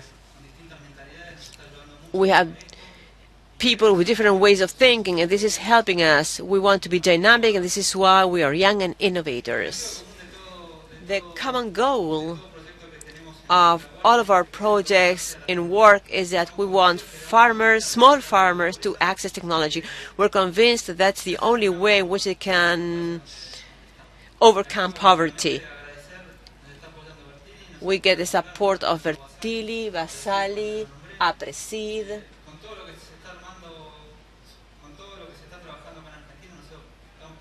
We are convinced that we have to take everything that is being done here in Argentina to Africa. Thank you very much.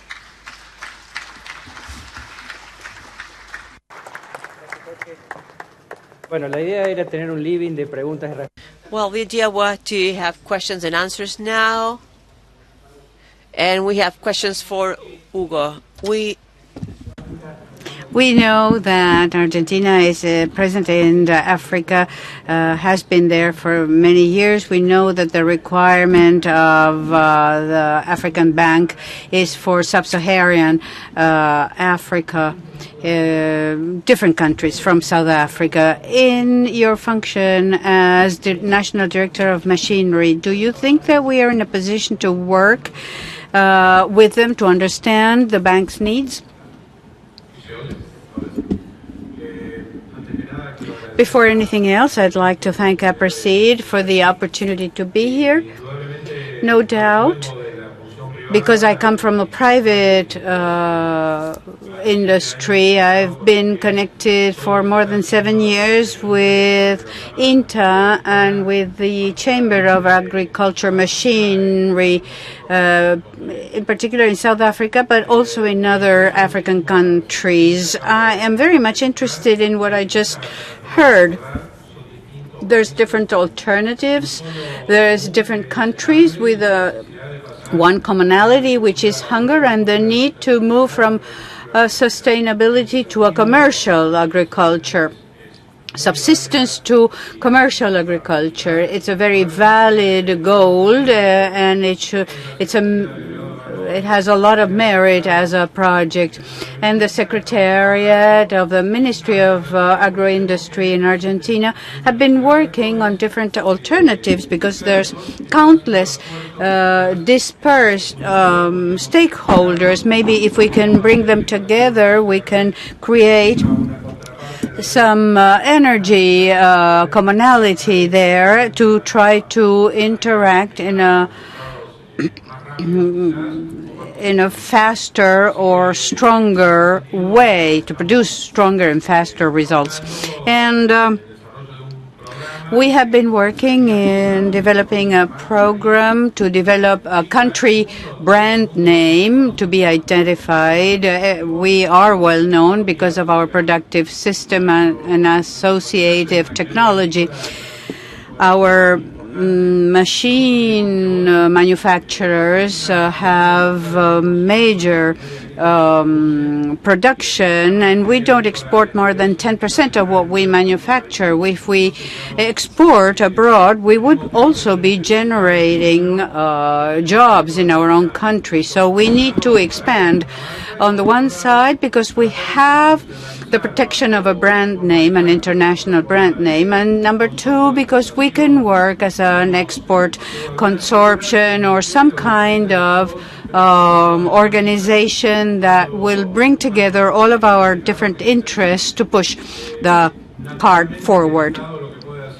Naturally, the national state can provide a framework, but if the privates are not involved, that is, manufacturers, Aapresid, INTA, and other organizations, it won't be possible. So I know that everybody has the right motivation, so I think it can be done. We started our contacts with the bank November last year. So not too long ago, the bank actually came to us. We formally traveled to Ivory Coast for a workshop because the bank wanted us to make a presentation there. And then we toured the fields there, field visits. I follow their own line of thinking. They wanted me to organize a workshop, but I also took my PowerPoint because if you don't know what no-till means, you think it's just seating, but when you see what it really means, the change comes all by itself. So we met in India in May, and then from those meetings we walked our talk. And at the time, the bank said they had a number of duties to undertake, and we had our own duties to undertake here in Argentina, where we came back. Our duties included looking for minimum 6 countries that would provide us with the security, the certainty, legally, socially, taxing-wise, etc., so that we would be safe and secure. And so the bank took care of that part. Which are the countries, Martin, that would give us warranty of having work today? In fact, we are picking countries that are politically stable, no civil wars, no terrorism. Countries like Ghana, for example, or Zambia, Mozambique, and countries that have extensive savannas.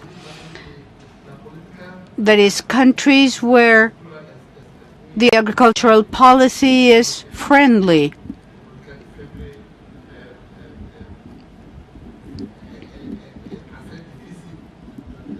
Not policies that make life more difficult,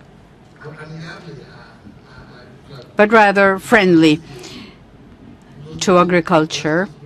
Countries that don't have very high taxes to inputs that need to be imported, machinery, etc., where the registration of fertilizers or herbicides would be easy. So that's how we decided to start with Ghana, because it's very proactive towards agriculture and politically it's very stable.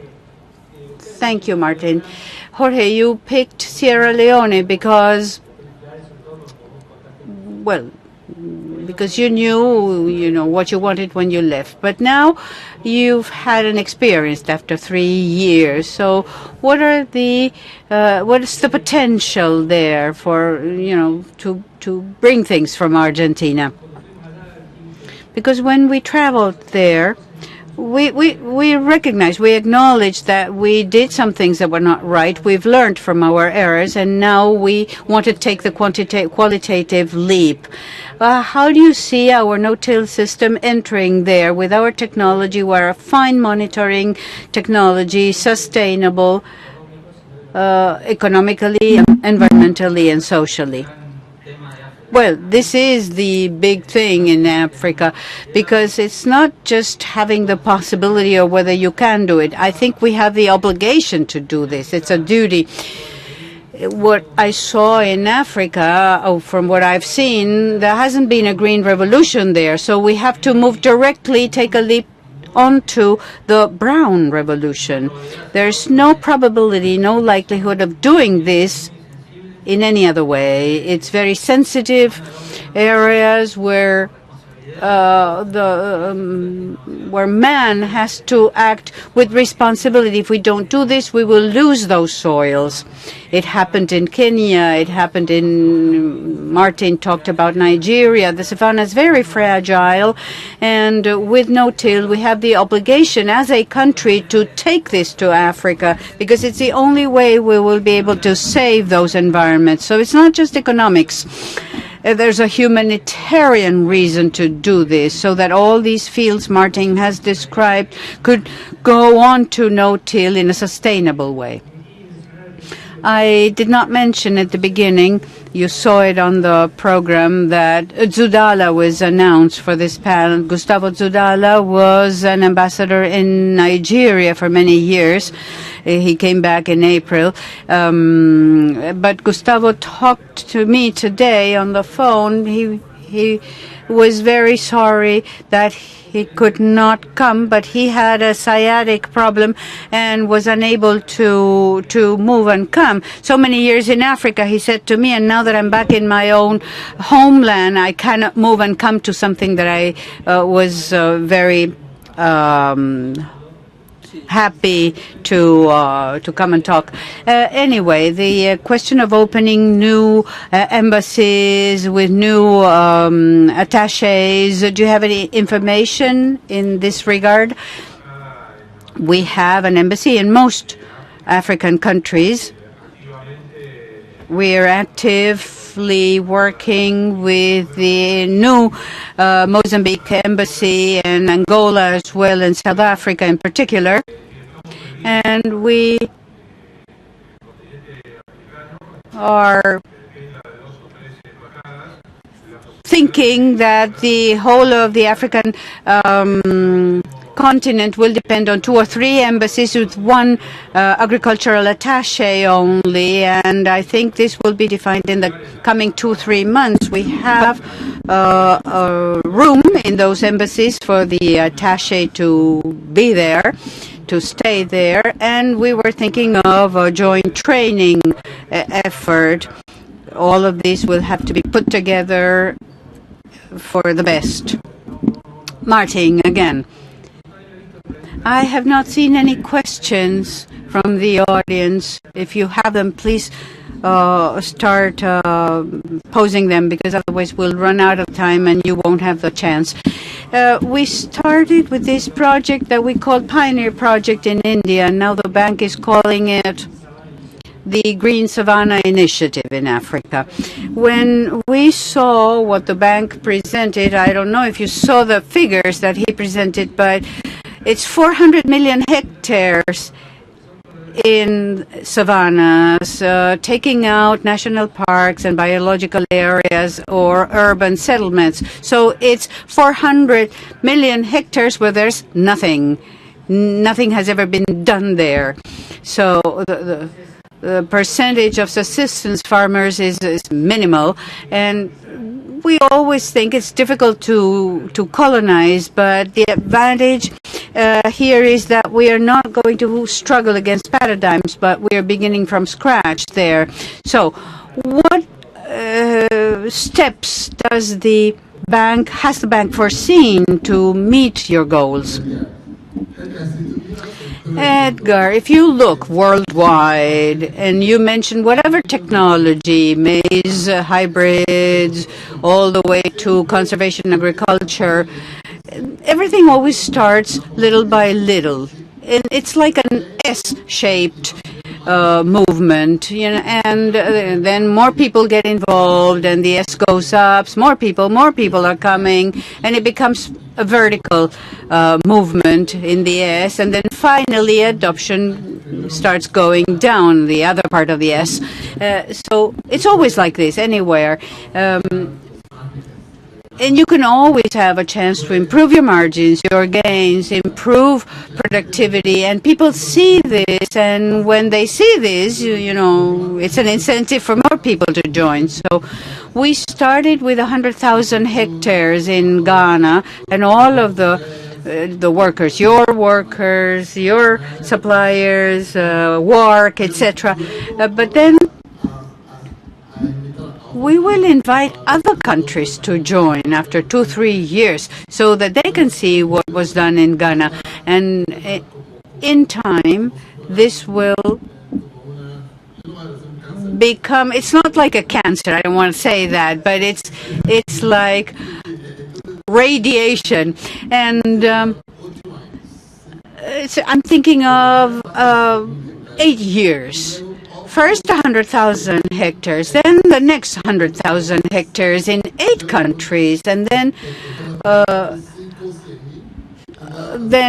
500,000 in 1 country, and then in the 8 countries, and finally we'll end up with 6 million, whatever. So the goal the bank has is 50 more million tons of corn, 20 more million tons of soybean in 2025, and we are thinking of 16 million hectares. If we come to 8, that would be great already.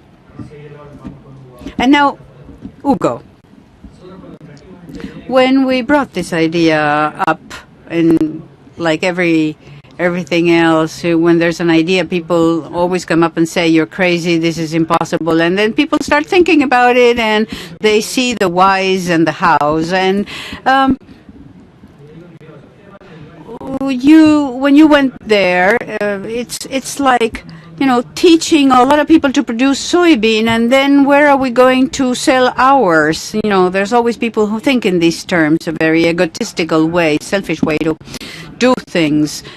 But Africa started creating a demand. It's going to start eating animal protein, and what we thought was that if we did not teach them, they would go to some other country, a neighboring country to Argentina. So that is not a threat for us. It's an opportunity. That's how we saw it.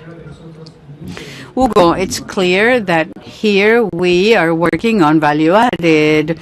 And clearly machinery has a lot of value added, and machinery is not just the machine but also services and spares, and because the machine won't work by itself for long. So also knowing what how to use the machine as well. So there's a lot of things around machinery. How do you see the possibility of working with the extension team of INTA or the ministry and its secretaries to work along this initiative? And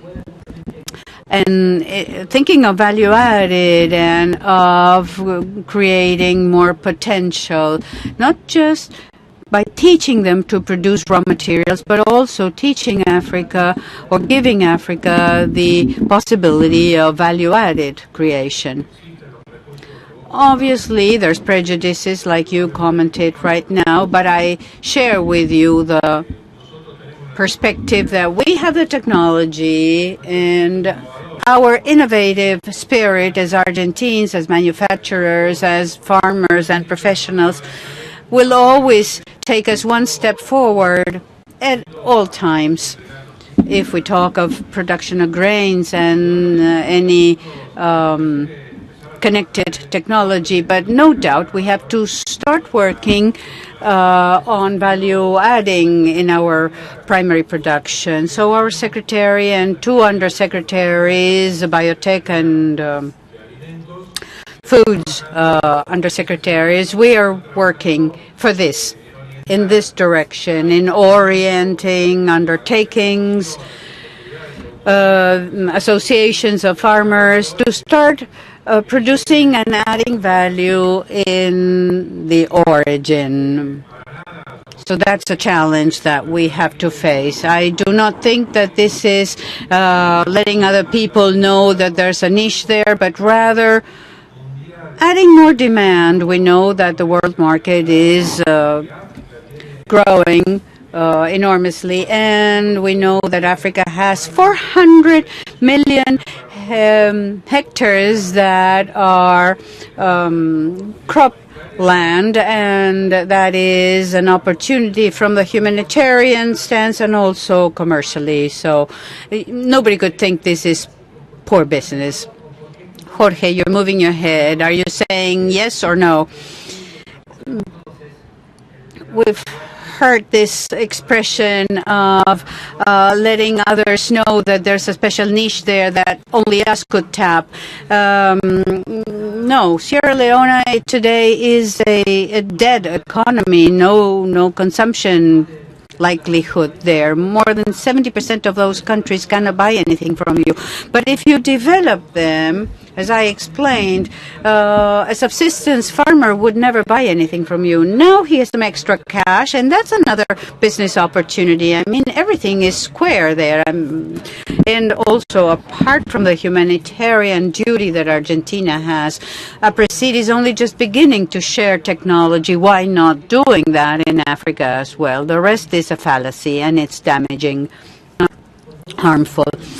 And also, because we never did say this, and because maybe we think everybody knows, but when we talk about a bank, one tends to think it's a commercial bank. It's not a trading bank. It's It's the younger brother of the World Bank, of the IDB here in South America. It's a bank that lends money to countries in Africa.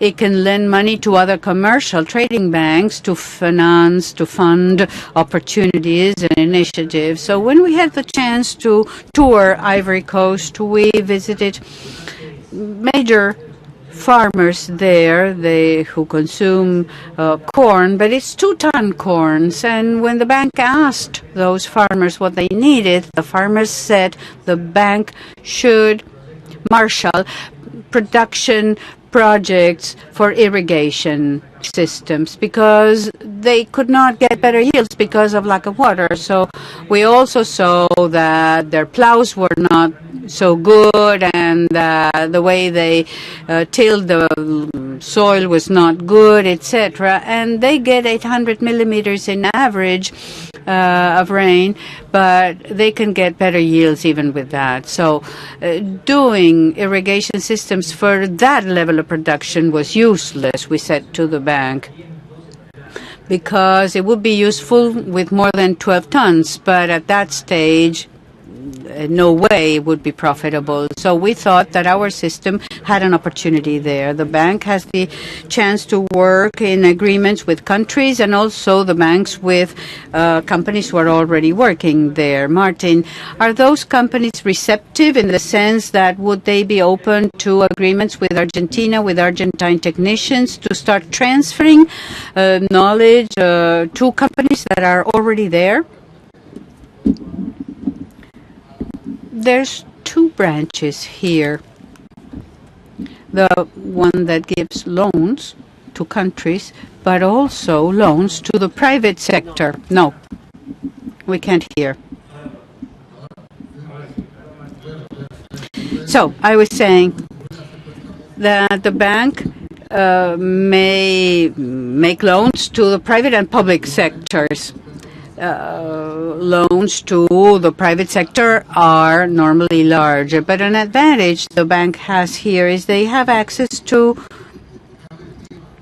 climate change funds, green climate funds, and the bank may use this in order to cut down the cost of money, the interest rate of many countries that is usually high. But more specifically to your question, what the bank can do is facilitate the entrance of companies to get land, to talk to governments, to get favorable proposals, and also something very important is getting records of those inputs that you want to import. What we have seen in Africa is that you always think that agriculture is a social sector. No. The bank wants to change this mentality. It's not a social purpose that agriculture has. They may become large companies and be successful individuals. And by doing that, by creating that, of course you are changing social aspects. But it's just like any other sector. It's commercial, it's banking, it has to be like this. Agriculture has to be like this. You have to make money with it and become profitable.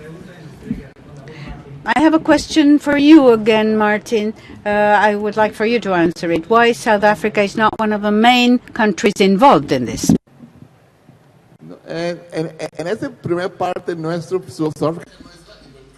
South Africa is not involved in this first stage because South Africa is a country with a well-developed farming sector. They're not involved because we're trying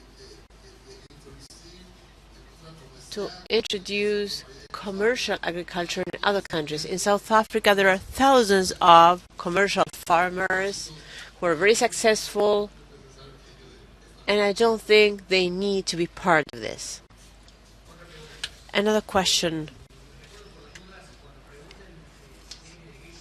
If you have a question to be answered by a specific speaker, please let us know who it is. Which has been the main challenge you've had to face? I guess this is, for you, I'd like to say it's only one. My brother was hijacked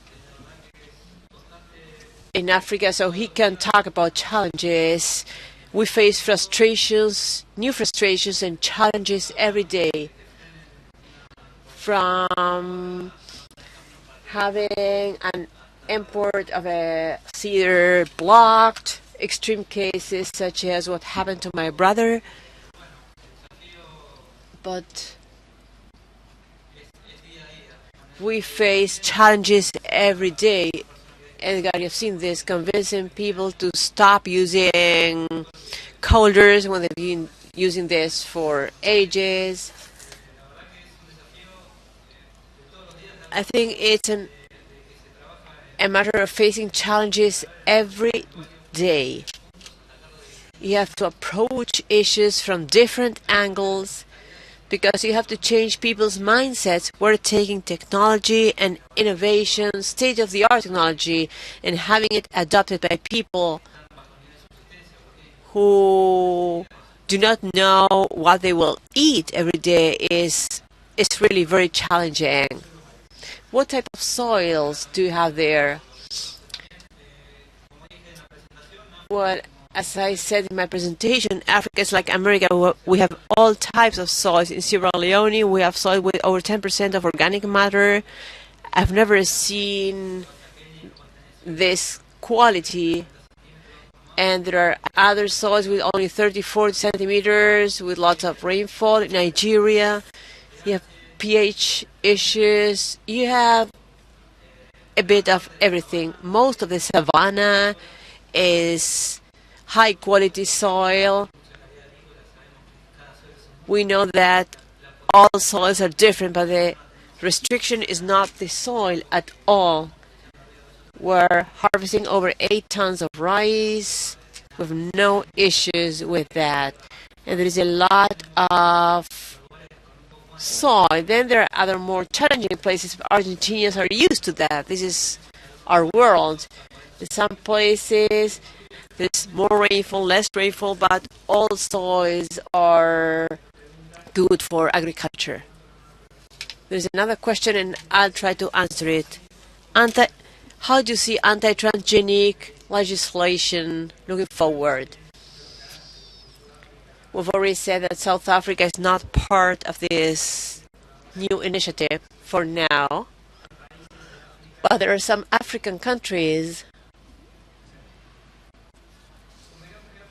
Well, let's say that Africa still carries the influence of colonizers.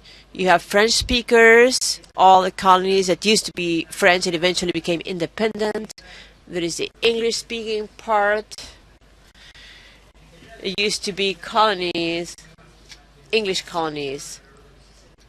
Most of them became independent in the 60s. Imagine, as a republic, we still have problems after 200 years. Imagine they've only been independent for 40 years. We met the Argentinian ambassador in Nairobi. We met Kenyan president, and after the dinner was over, he told us, do you realize that we've just had dinner with the son of San Martin, the person who made Kenya independent? Por ahí te parece cuando uno toma conciencia un poco loco, pero yendo a esa pregunta, hay países. So everything is quite new. Some countries, such as Kenya, are already deregulated. Other countries have the supporting legislation, even though the law has not yet been enforced.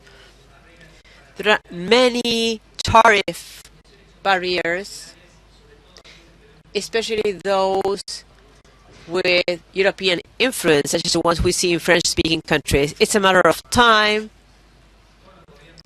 You have to work with governments. You have to go slowly. We don't want to impose anything, but there are some countries where we can work, in other countries we can't. And we have to take the germplasm that matches every country's needs. Is there anything you'd like to add about transgenics? As you may know, in Africa, we have a strong presence of people who are against GMs, but there are countries such as Kenya, Nigeria, Ghana, Burkina Faso, and Uganda. Those countries already have laws that allow for GM seeding, GM use. Slowly people understand that the information they have about GM is not true. I'm a genetist, and when I was in the United States, I worked hard to take GMs to Nigeria. 20% of the country will never be convinced because they believe that GMs are bad, poison. Another 20% are pro-GMs, and they think that GMs are very important. And the remaining 60% neither believe nor know what they are about. You have to try to preach or educate people about the advantages, considering soil condition. That is a battle we have to fight, and bank is working with foundations such as IETF in Nairobi to explain things to people in Nairobi.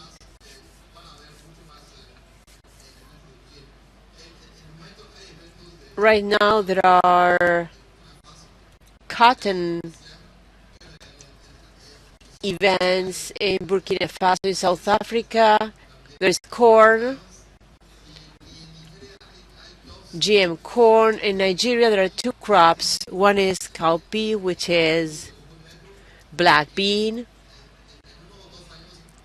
and in 1 or 2 years time this will be released as well. There's also juke with a higher vitamin A content. In Kenya there is corn. So very gradually and slowly you move forward and people start using this technology. Thank you, Marty. There are no more questions from the audience, but I'd like to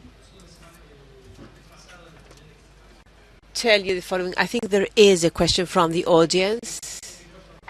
Is there a mic available? Go ahead.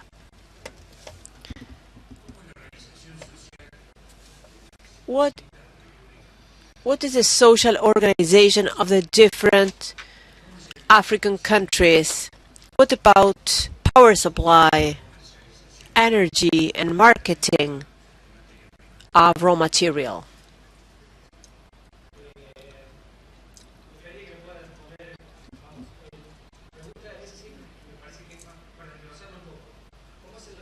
I think we should break down this question. Who owns the land in Africa? Well, it varies. In some countries, such as Nigeria, the land is owned by the government. The government gives you a deed. In other countries, such as Mozambique, the land is owned by the communities. They are the ones who can sell. It's actually not selling, but giving the use of the land for 99 years. It's different in the different countries, but what the bank is doing is working with the countries so that it will be similar to what you see in the rest of the world. The land should be exchanged and used as a collateral for loans, so that land can be used as it is used in any other part of the world. As regards marketing of products, well, as Martin said, today Africa imports all its food, so we have everything. So everything we produce can be sold easily, and we are working in a kind of Mercosur area that includes Nigeria and in Nigeria, we can produce for 20 years and will never be able to meet its full needs. So demand is there. There's no problem with that. And we're starting to produce animal protein with corn, etc. And the market is just there. You don't have to go and get it. It's just there. Are there other questions? There was a question about energy. Well, I can talk about my experience. There's no energy where I was. There's no energy, no power supply. In Sierra Leone, we have power dams. We use generators. It's like what happened when we were kids and we go out to the farms. You have to, everyone does his or her best. We have to build our own solutions. A lot of progress has been made. Since I arrived, lots of changes have been made. You see the change already, but it's something to be solved. As regards marketing, since these countries are food importers, what they pay for products is Chicago plus freight. So there's an interesting price differential if you are to produce in the country. Of course, it will take many years for this to change, but this is the situation today.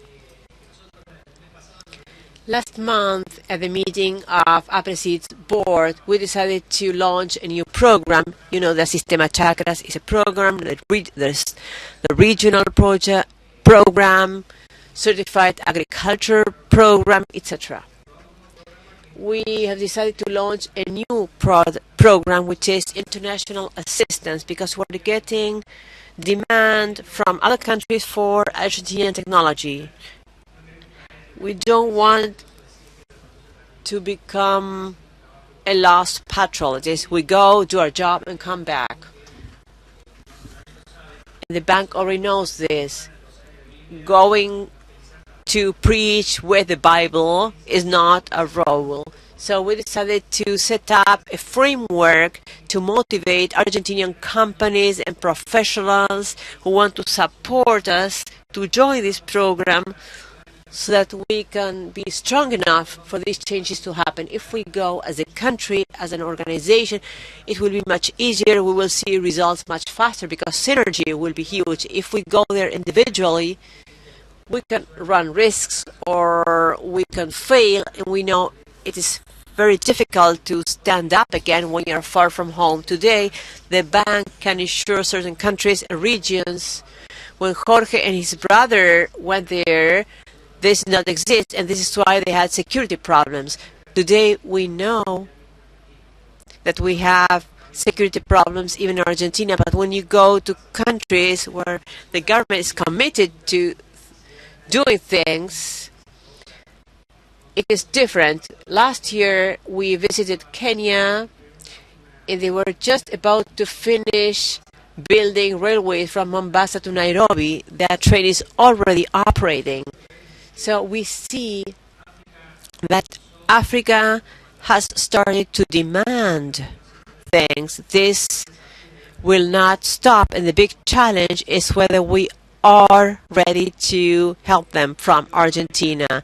The goal of this panel was to show or to encourage you to answer this question, but I'd like you to go home and take this idea and ask yourself whether this can be done or not. In order to conclude, I'd like to tell you that we wanted to sign a letter of intent between Aapresid and the bank, because people go by, but institutions stay. We know this long-term work with the bank. We know that this is the only way in which things can be done, through agreements among all players. So we want to start working with this letter, through which we will become advisors to the bank, and the bank in turn will support us so that we can show what we can do. Obviously, our goal is not to sell smoke, but to work so as to generate results. I'm not sure whether Pedro is here, but otherwise the letter will be signed at Aapresid's stand after this session is over. Thank you, Martin, for speaking in Spanish, and next time I will teach you to speak in Córdoba language. Thank you very much, everyone. Les agradecemos entonces a Martín Frejene, a Jorge López Menéndez, Hugo Riva y Edgar Ramírez. I'd like to thank all speakers for having participated in this panel. And this is the end of all sessions in this Texara room. The closing session will take place at 1 p.m. at the Rizabacter room. Thank you very much.